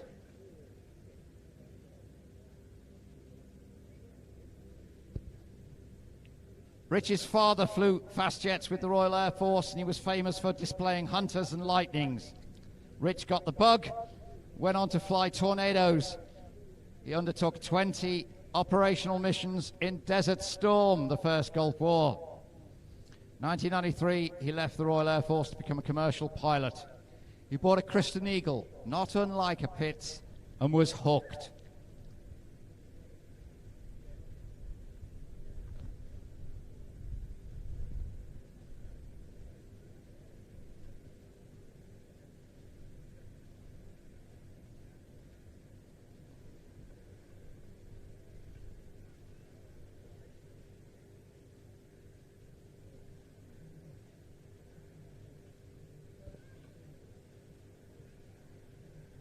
So that's an hors d'oeuvre. He's on his way to the runway, and I feel a lot better having declared an interval, because Rich, being consummate professional, is going to take off exactly on time at the end of my self-declared break. Keep your eyes on this machine.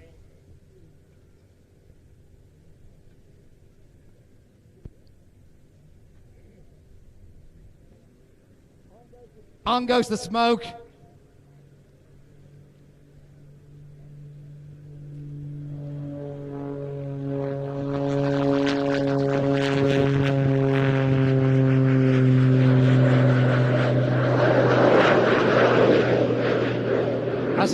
takes cross control down the runway and into the vertical.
Did I tell you the engines were just as happy upside down as they are the right way up?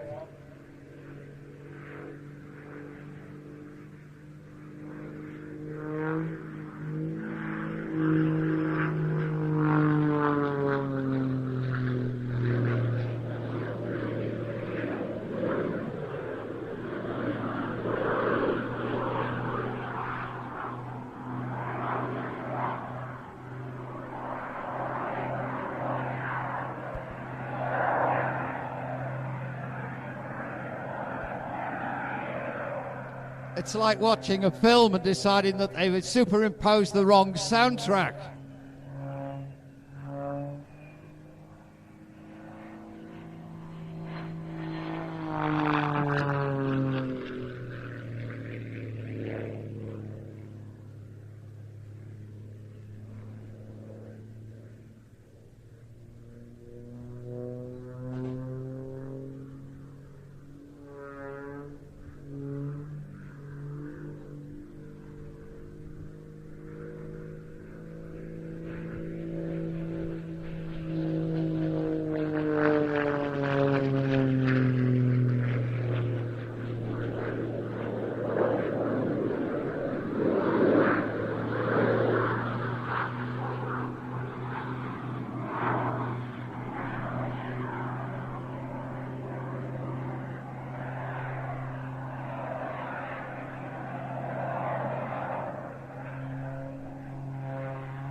Holding it, almost hovering.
Cross controls, another knife edge.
Ladies and gentlemen, Rich Goodwin coming round for his final run. I'm sure you'll agree, looking at the crowd, everybody immobile, mouths agog, looking and not believing. The jet pits.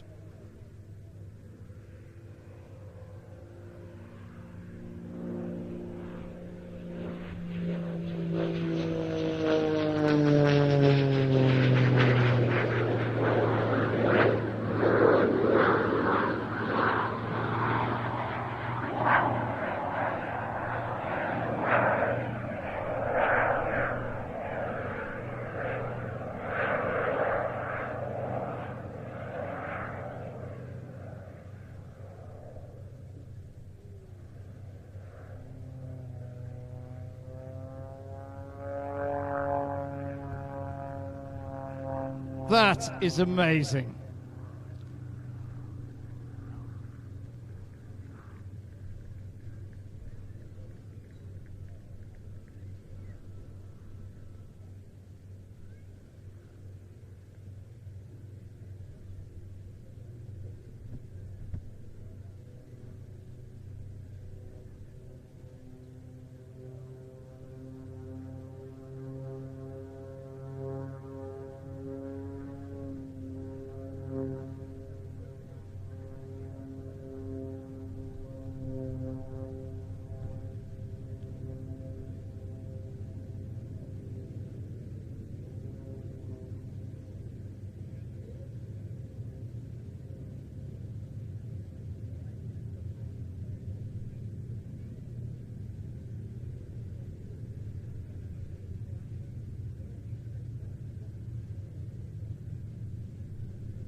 And now he's turned off his Lycoming 540. Rich Goodwin is taxiing on the jets alone.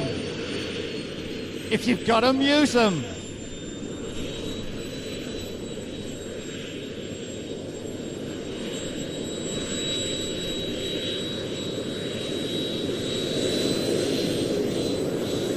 That is style.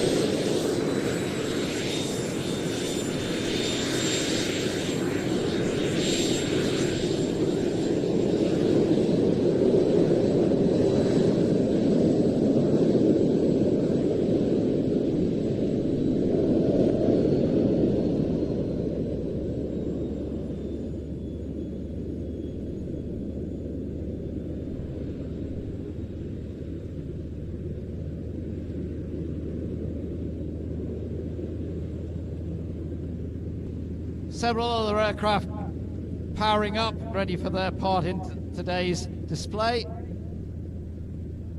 The flying comrades in their yaks out onto the runway.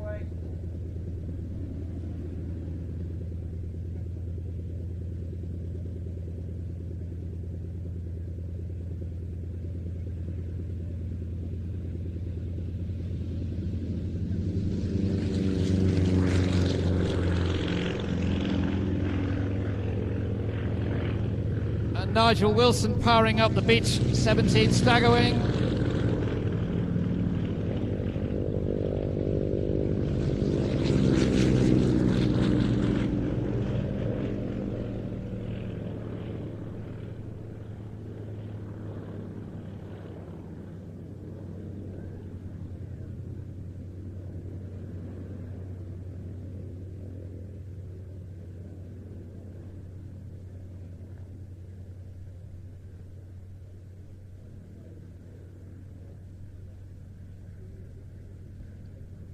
Al Lockwood, our flying display director,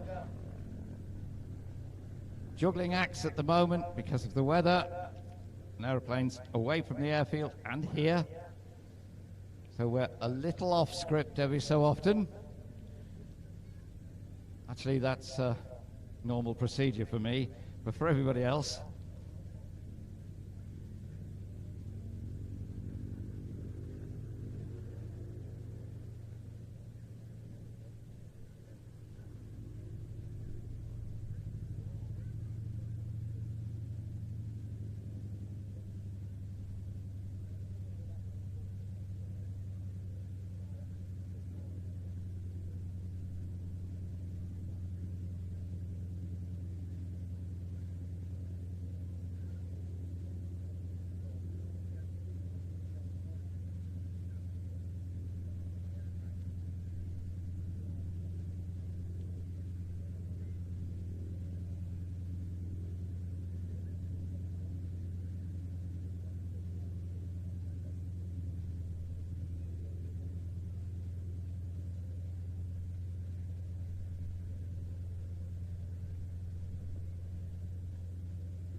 ladies and gentlemen, waggling his wings as he rolls in, Christophe Simon in the Cap 10.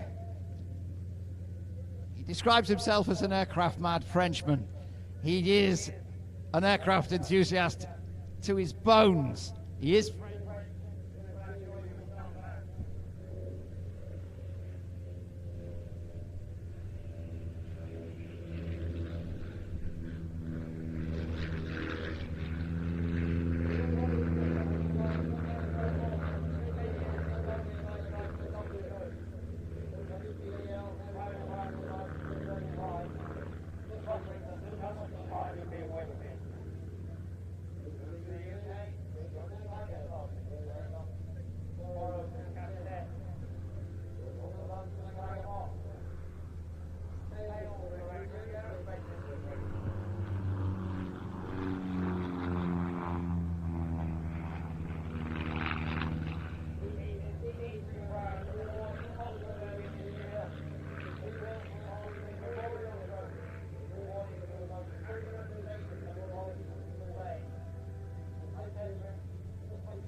Get those hands moving, start waving and start clapping. Thank you, Christophe.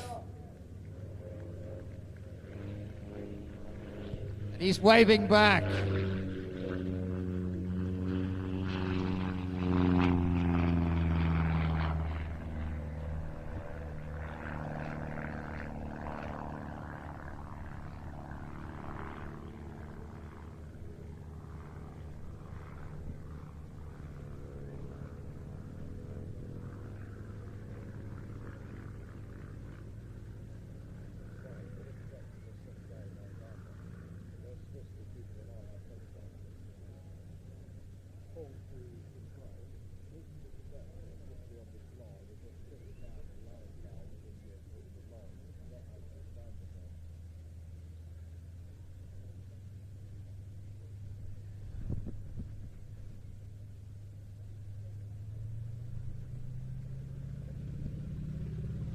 Nigel Wilson getting airborne in the Staggerwing. You'll be seeing him later.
Ladies and gentlemen, from your right, the Flying Comrades.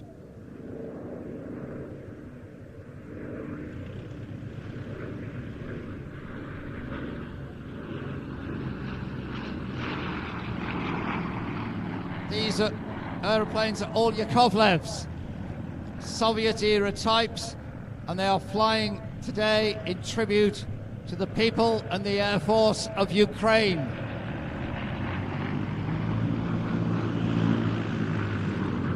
The third flag that we fly from our memorial garden is that of Ukraine. Again, we know money is not easy at the moment, but the Disasters Emergency Committee would sure appreciate donations via their website.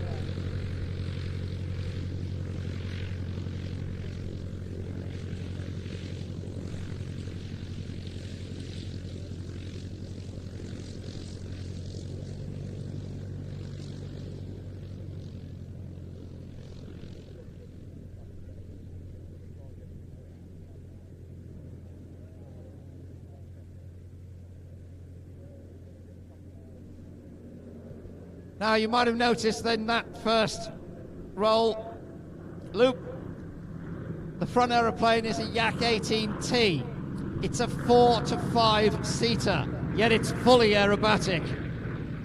The other two are Yak 52s, one of which, Juliet Bravo, is well known here at Old Buckenham, as Nigel Wilson has performed with that aeroplane for many years. Now, I'm going to earn 10 points from the team if I use this word. Although the Yak 18T makes it sound like it's a generic design on from the Yak 18A, that's not so. The nomenclature is wrong. This is a unique design. So I just gained 10 points for even staggering over the word nomenclature. 400 horsepower, fully aerobatic. It trained bomber crews and Aeroflot pilots. The Yak 52s were built by Aerostar in Romania, over 1,500 of them, and they're still available for special order.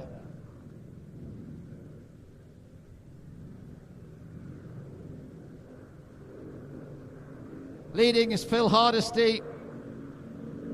He was flying one of the L4 Cubs earlier.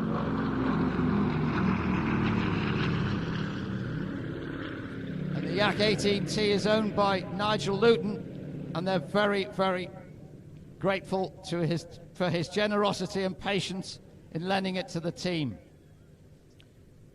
Phil is a commercial pilot. He's been flying since 16. I get 10 more points for the next sentence. Mega thanks to his superb, supportive wife, Kida.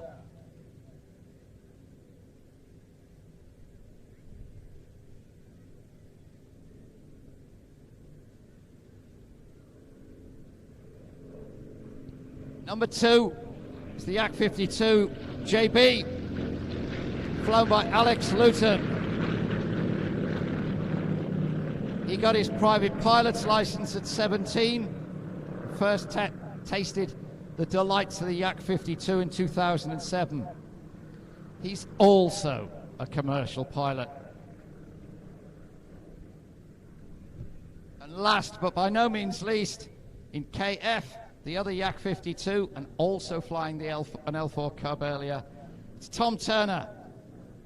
Got his first taste of aviation as an air cadet at 13.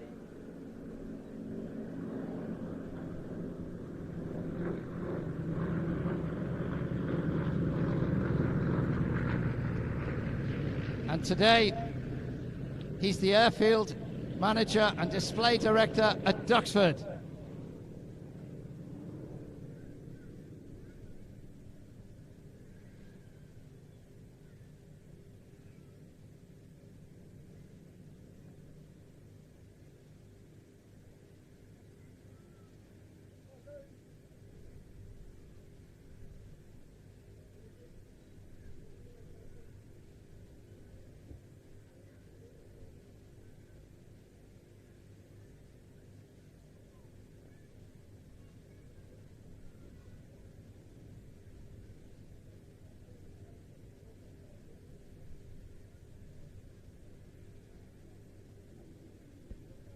And as the comrades come round to face you,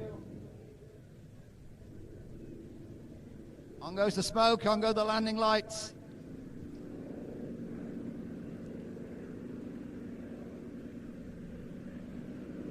Here's the brake.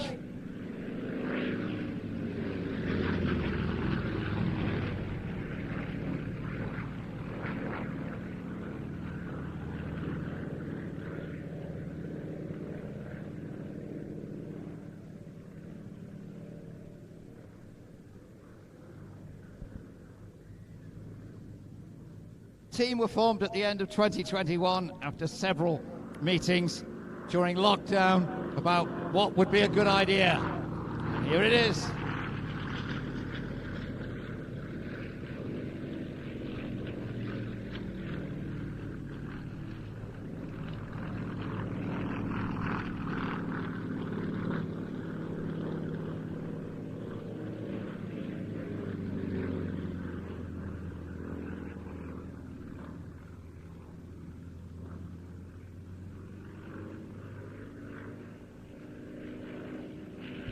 There's the surprisingly agile Yak 18T.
On goes the smoke with the Yak 52s. Down goes the nose.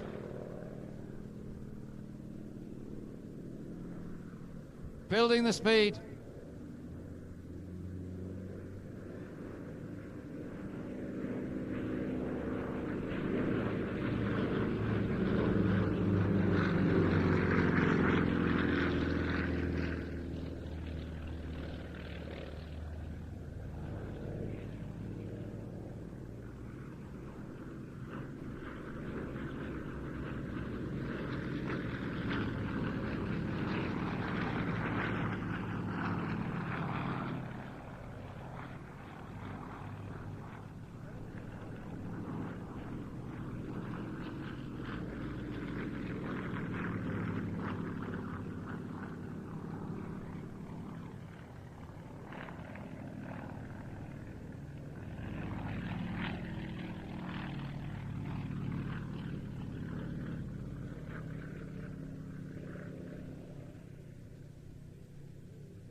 And as the comrades join up into line astern,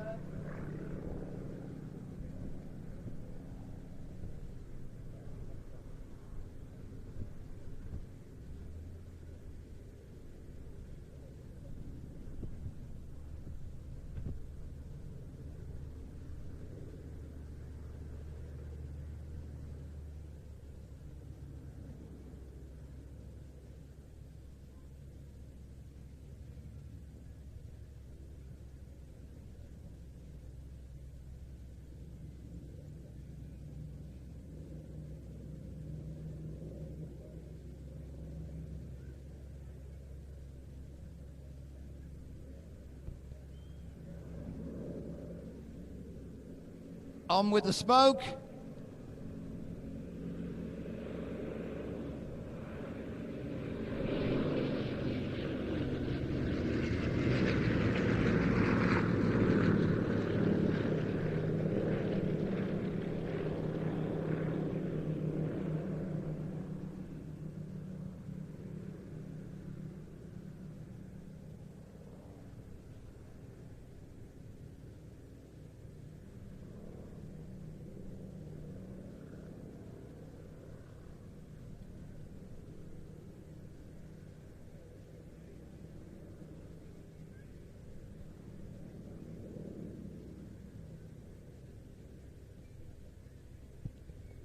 And turning in to complete their routine, the Flying Comrades.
So get those lenses ready, ladies and gentlemen.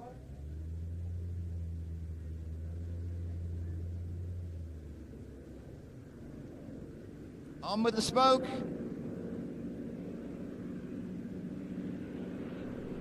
Brake.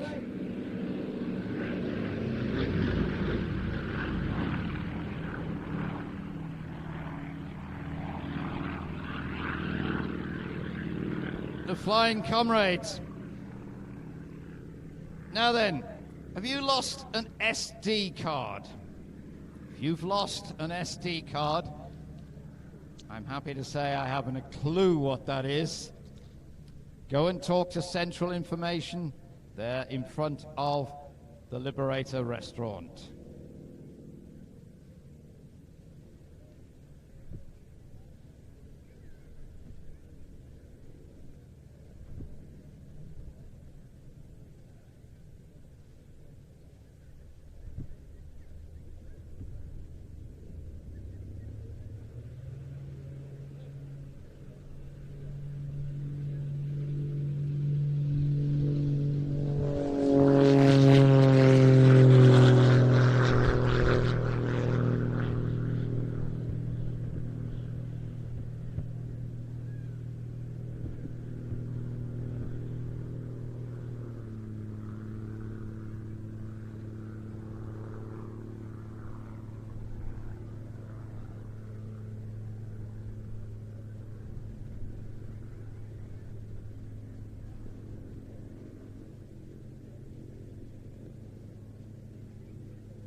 Ladies and gentlemen, entering the runway,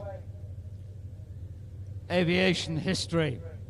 Last year, here at Old Buckenham, we were the first to display an electric-powered aeroplane in front of the public. This year, we're doubling on that.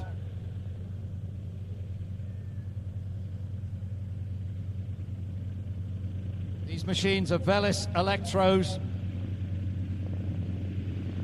And away they go.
Ladies and gentlemen, from your right, we present for you the World Airshow debut of an electric-powered formation team. We give you the Electric Arrows.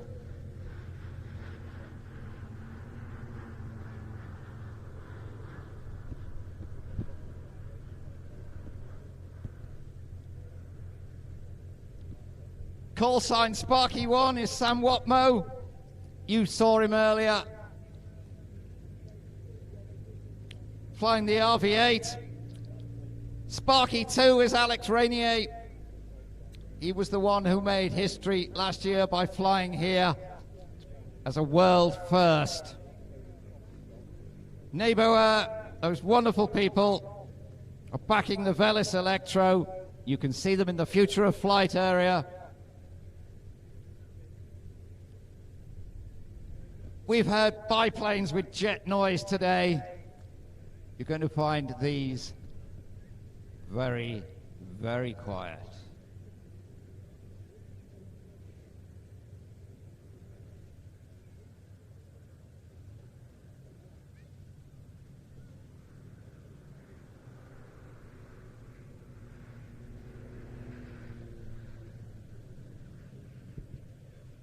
Niboer are promoting the Velis Electro as a sustainable zero-emission aeroplane.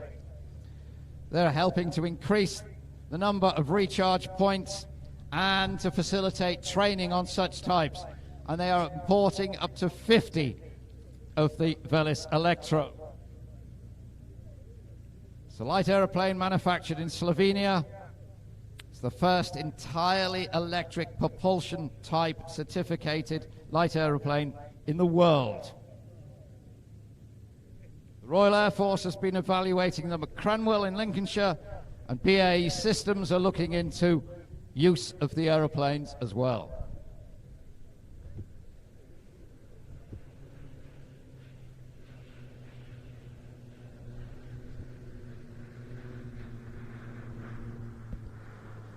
And we'll pick it up for Niboers, Kerry Wilmot and Sergei Grashev.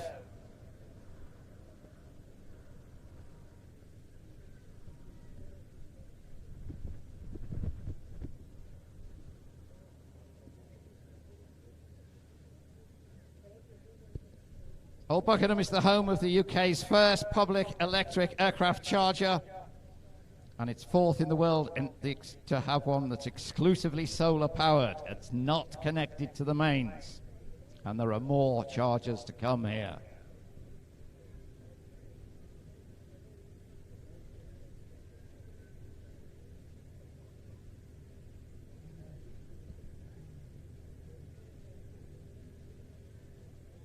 So Alex and Sam coming through to face you.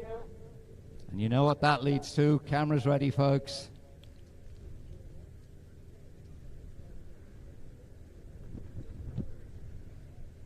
Break.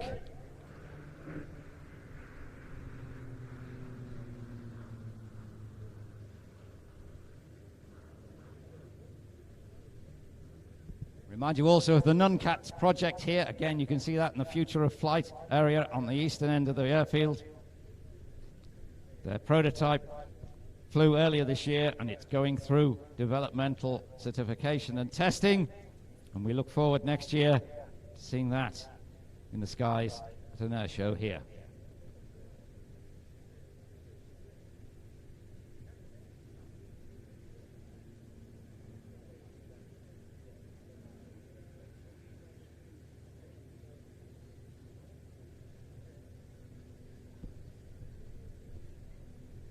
B-24 Liberators to leading the electric technology in aviation. This airfield has evolved beyond belief.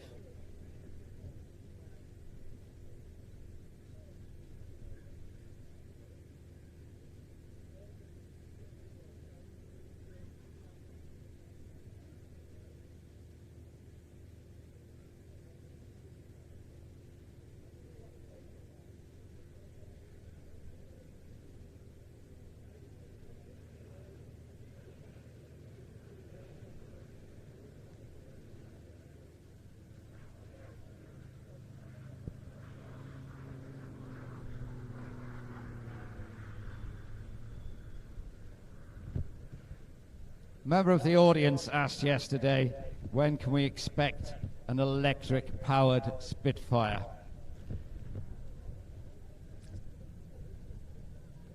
I smiled and walked away. Whatever the future holds, there better be the sound of a Rolls-Royce Merlin in it somewhere.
Ladies and gentlemen, it can't be very often that people attend an air show and realize they're witnessing history being made.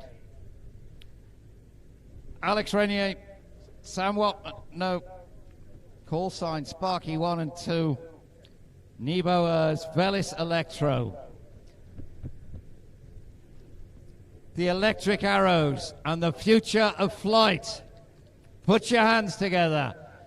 With that small sound between of those two wonderful machines, they'll hear you.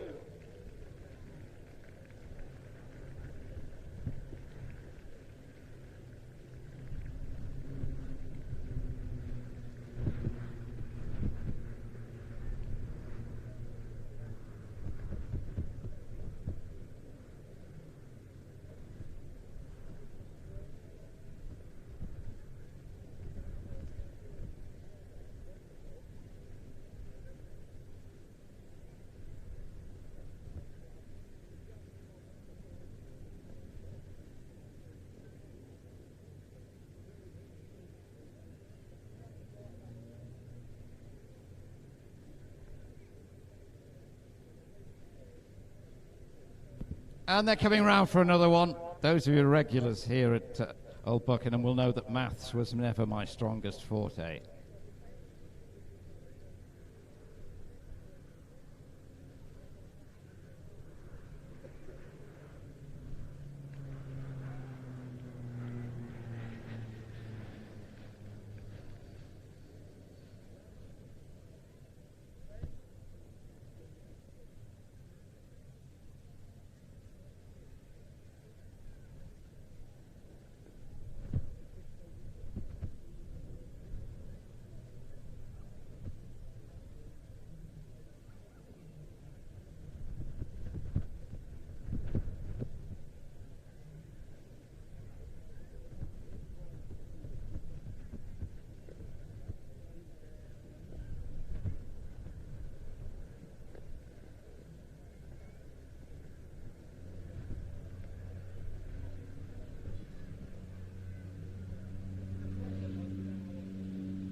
Getting airborne, Patrick Wilson in the extreme decathlon. You will see him later.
Ladies and gentlemen, rolling in from your left, you saw one Staggerwing take off from here. It's joined up with Peter Kuipers, flying camouflage schemed one. We give you the Staggerwing duo.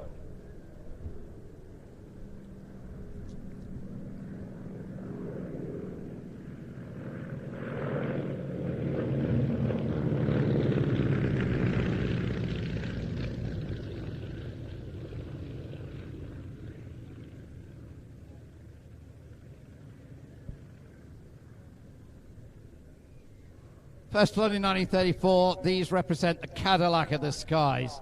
If you were a kicker and a mover in the United States, and you were an executive who flew yourself around, this was your machine. Stylish, long-ranged, incredible luxury, wall-to-wall leather in that cockpit.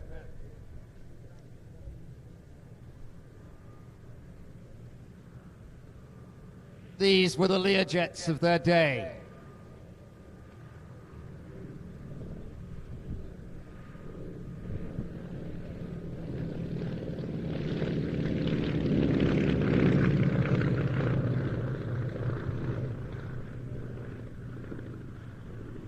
.450 horse, Pratt & Whitney Wasp Jr. Give me that beautiful sound.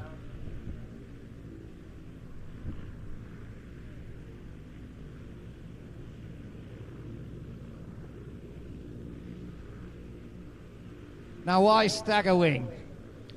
Most biplanes have their wings, some directly one above the other, but most, the top wing is slightly forward of the bottom wing. This is the opposite way round. The top wing is back, staggered backwards.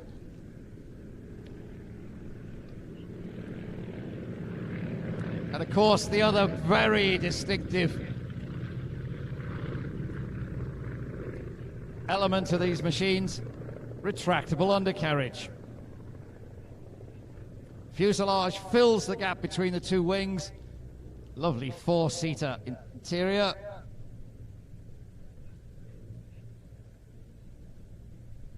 Advertising at the time declared them to be flying Cadillacs.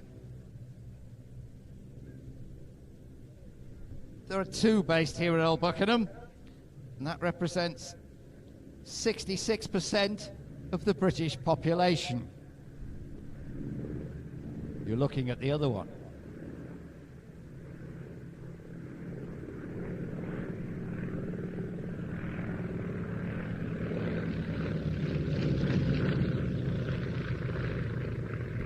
Camouflaged one is owned and flown by Peter Kuipers. You saw him earlier captaining Sally B to open the show. It was built for the United States Army Air Force in 1944, came to the UK in 1979. Supported today by Andrew Eldon Designs, and we thank them for that. Carries the personal markings of Prince Bernhard of Netherlands, denoted by the orange triangle near the cockpit. And its serial number PB1.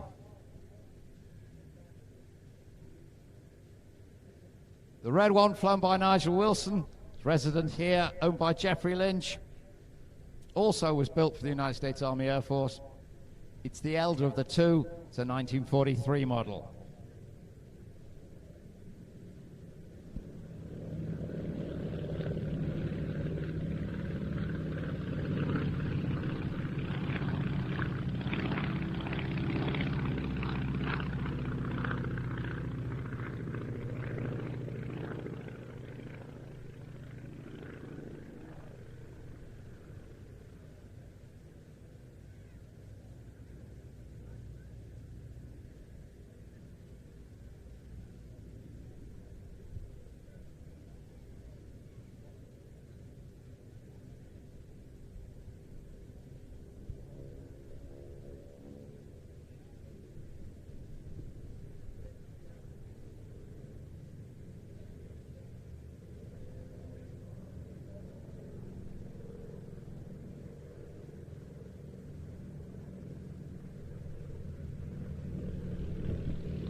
Ladies and gentlemen, Peter Kuipers and Nigel Wilson, the Staggerwing duo. We are doing exceptionally for 1940s types at this show.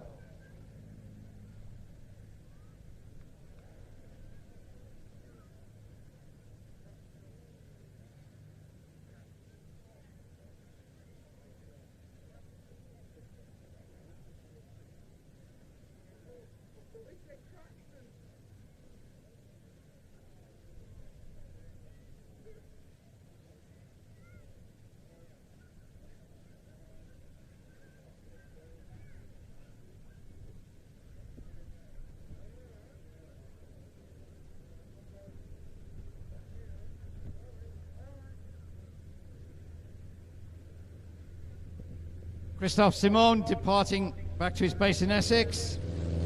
Beautiful Cap 10. And he waves you adieu.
And rolling in from height to your left, Patrick Wilson in the Titan Extreme Decathlon.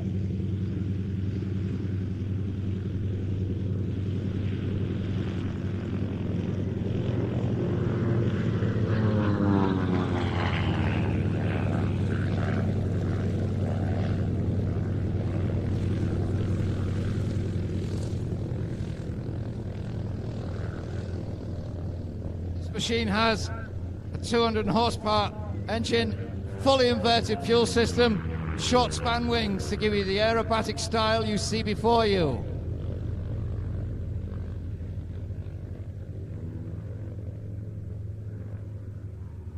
Continuing an Old Buckenham tradition, this is Patrick's first season as a display pilot.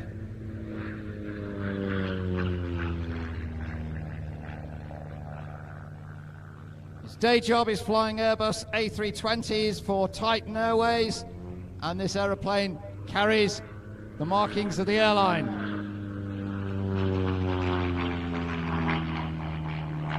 Patrick wants to thank Titan's rostering team for making all of this possible.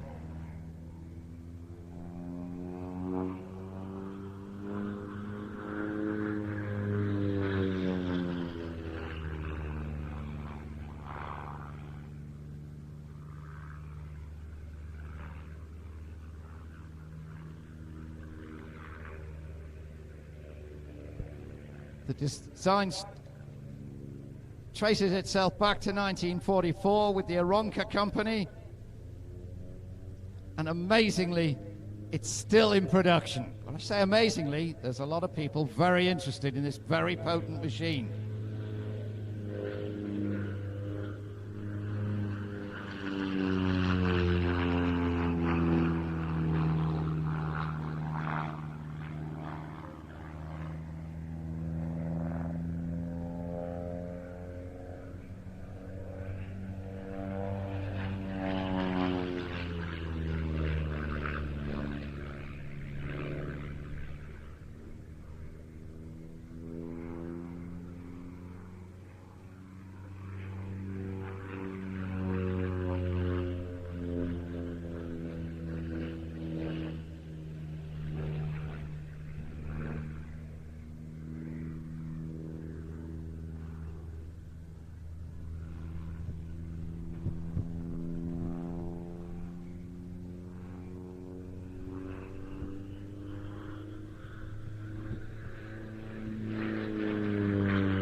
Ladies and gentlemen, Patrick Wilson, the Titan Extreme Decathlon.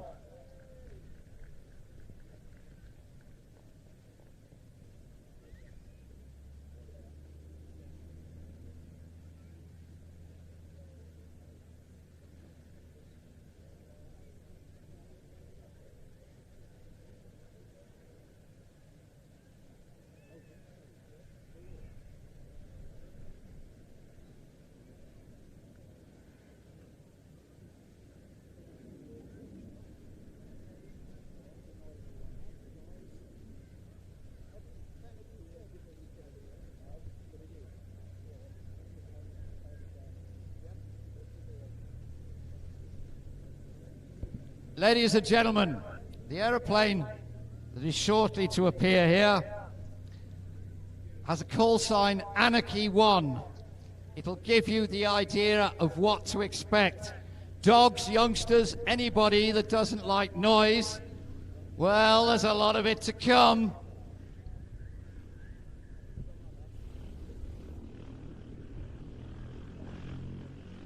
You're about to experience Royal Air Force 2023 Eurofighter Typhoon demonstration. Flight Lieutenant Matt Brighty, qualified flying instructor at Coningsby in Lincolnshire, joined the Royal Air Force as a direct entrant in 2007. He's done missions in tornadoes over Afghanistan and Syria. Started on the Typhoon in 2017. And he's since done missions again, policing over Syria and bearing in mind the current conditions within Europe, air policing based in Estonia. When he isn't at QFI on Typhoons, he joins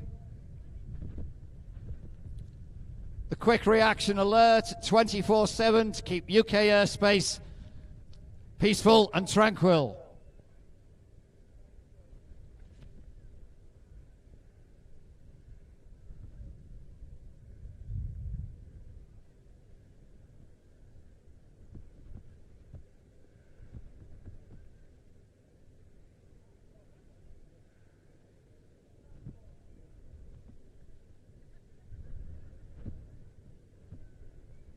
The wind is freshening almost to reflect the name Typhoon.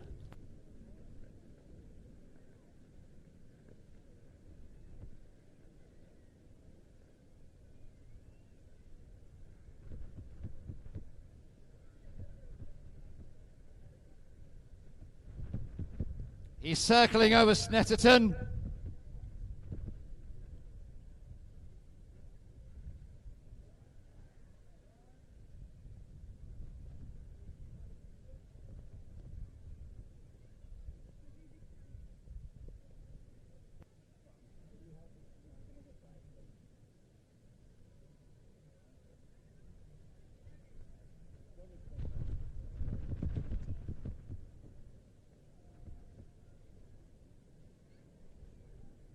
Ladies and gentlemen, rolling in before you, Eurofighter Typhoon 29 Squadron. Come on, feel the noise!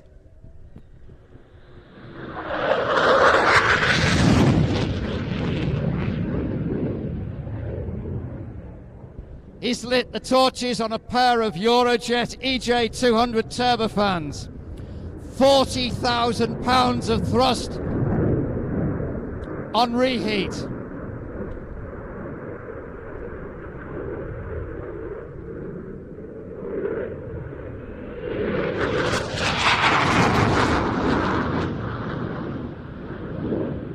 If we convert that to kilonewtons and convert the Spitfire 9's 1,720 horsepower to kilonewtons, the Typhoon has the power of 24 Spitfires.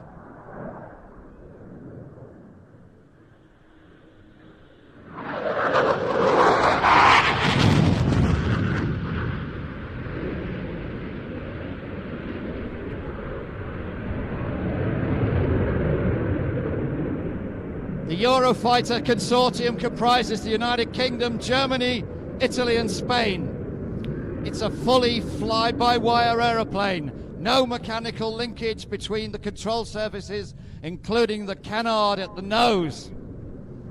It's capable of unbelievably high angle of attack. We hope to show you that shortly. This is cutting edge, a fighter that's the envy of the rest of the world.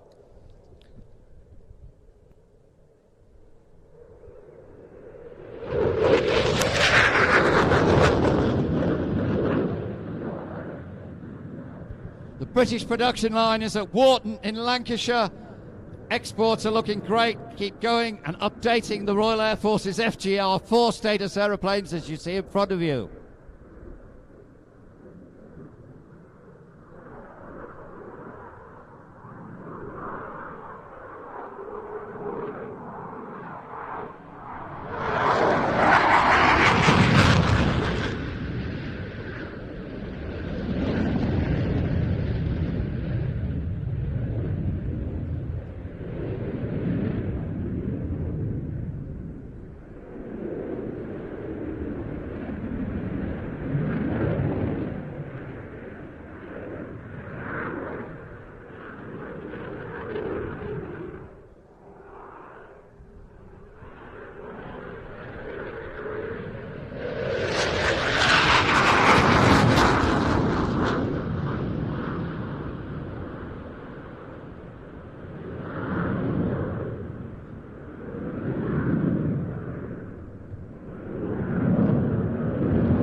Brighty slows her down. Up goes the nose. This is what I call high alpha, high angle of attack. The controllability of this aeroplane is outstanding, but let's not forget that's totally down to the pilot. Look at that!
Now that is what I call a departure.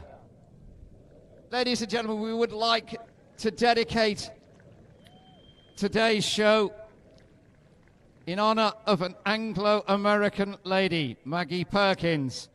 This lady has had an extraordinary significance and influence on the show, and she has sadly passed away.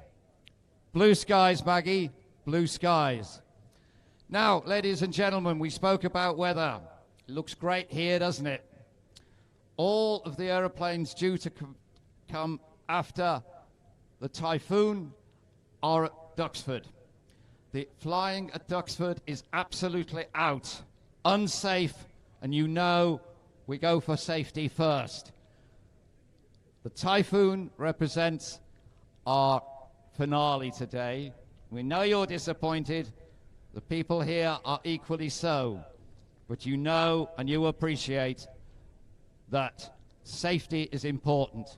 The skies over there might look benign, but they are potentially lethal.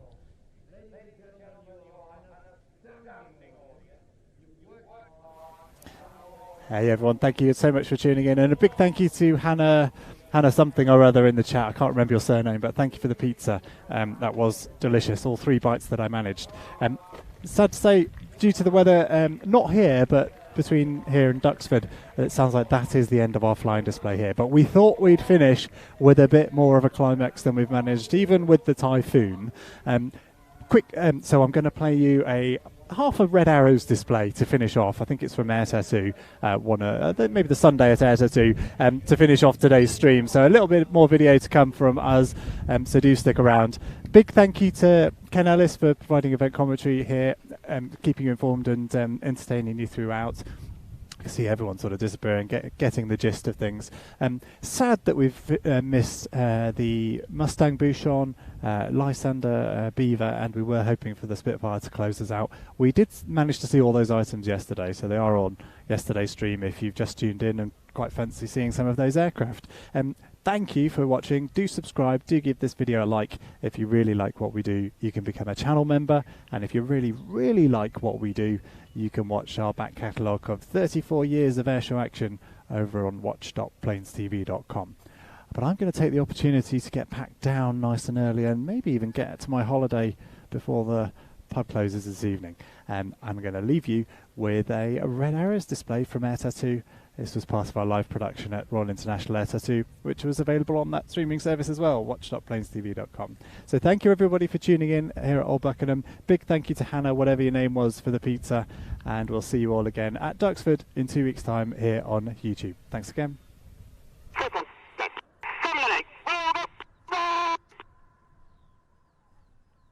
The board call is made as Red 7 starts his roll, followed by Red 8 around the smoke of the rest of the formation.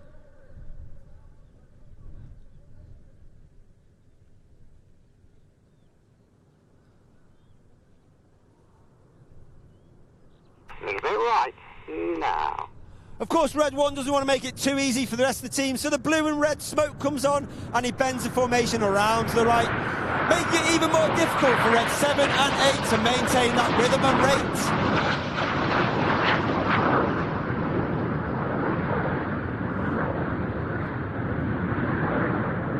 rate. In that particular manoeuvre, you may have seen that the aircraft are flying with their air brakes out. That's the small door at the back of the aircraft underneath. This means that the pilots will now fly with a higher throttle setting, thereby producing a hotter engine gas temperature, which makes the smoke burn a lot more brightly. It also disturbs the air outside the back of the aircraft, allowing the smoke to billow a lot more fuller, which enhances certain manoeuvres. As we come to the end of the first half, so far you've seen formation flying involving all 8 aircraft.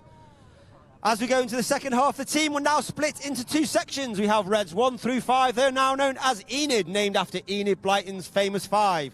And Reds 6, 7 and 8, they are named after squadron leader Ray Hanna. They are now known as Hannah, one of the 4 members of the Red Arrows, who was attributed taking the team from a 7 to a 9, and also forming off trademark Diamond 9 formation.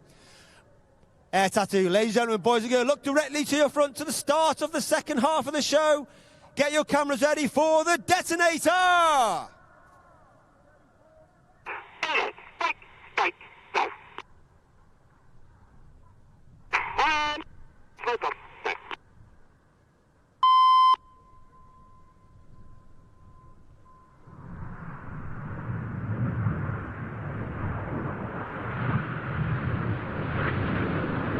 Hannah braking in front of us there with the red smoke on. 6 off to the left-hand side, 7 off to the right-hand side, and 8 up over the top.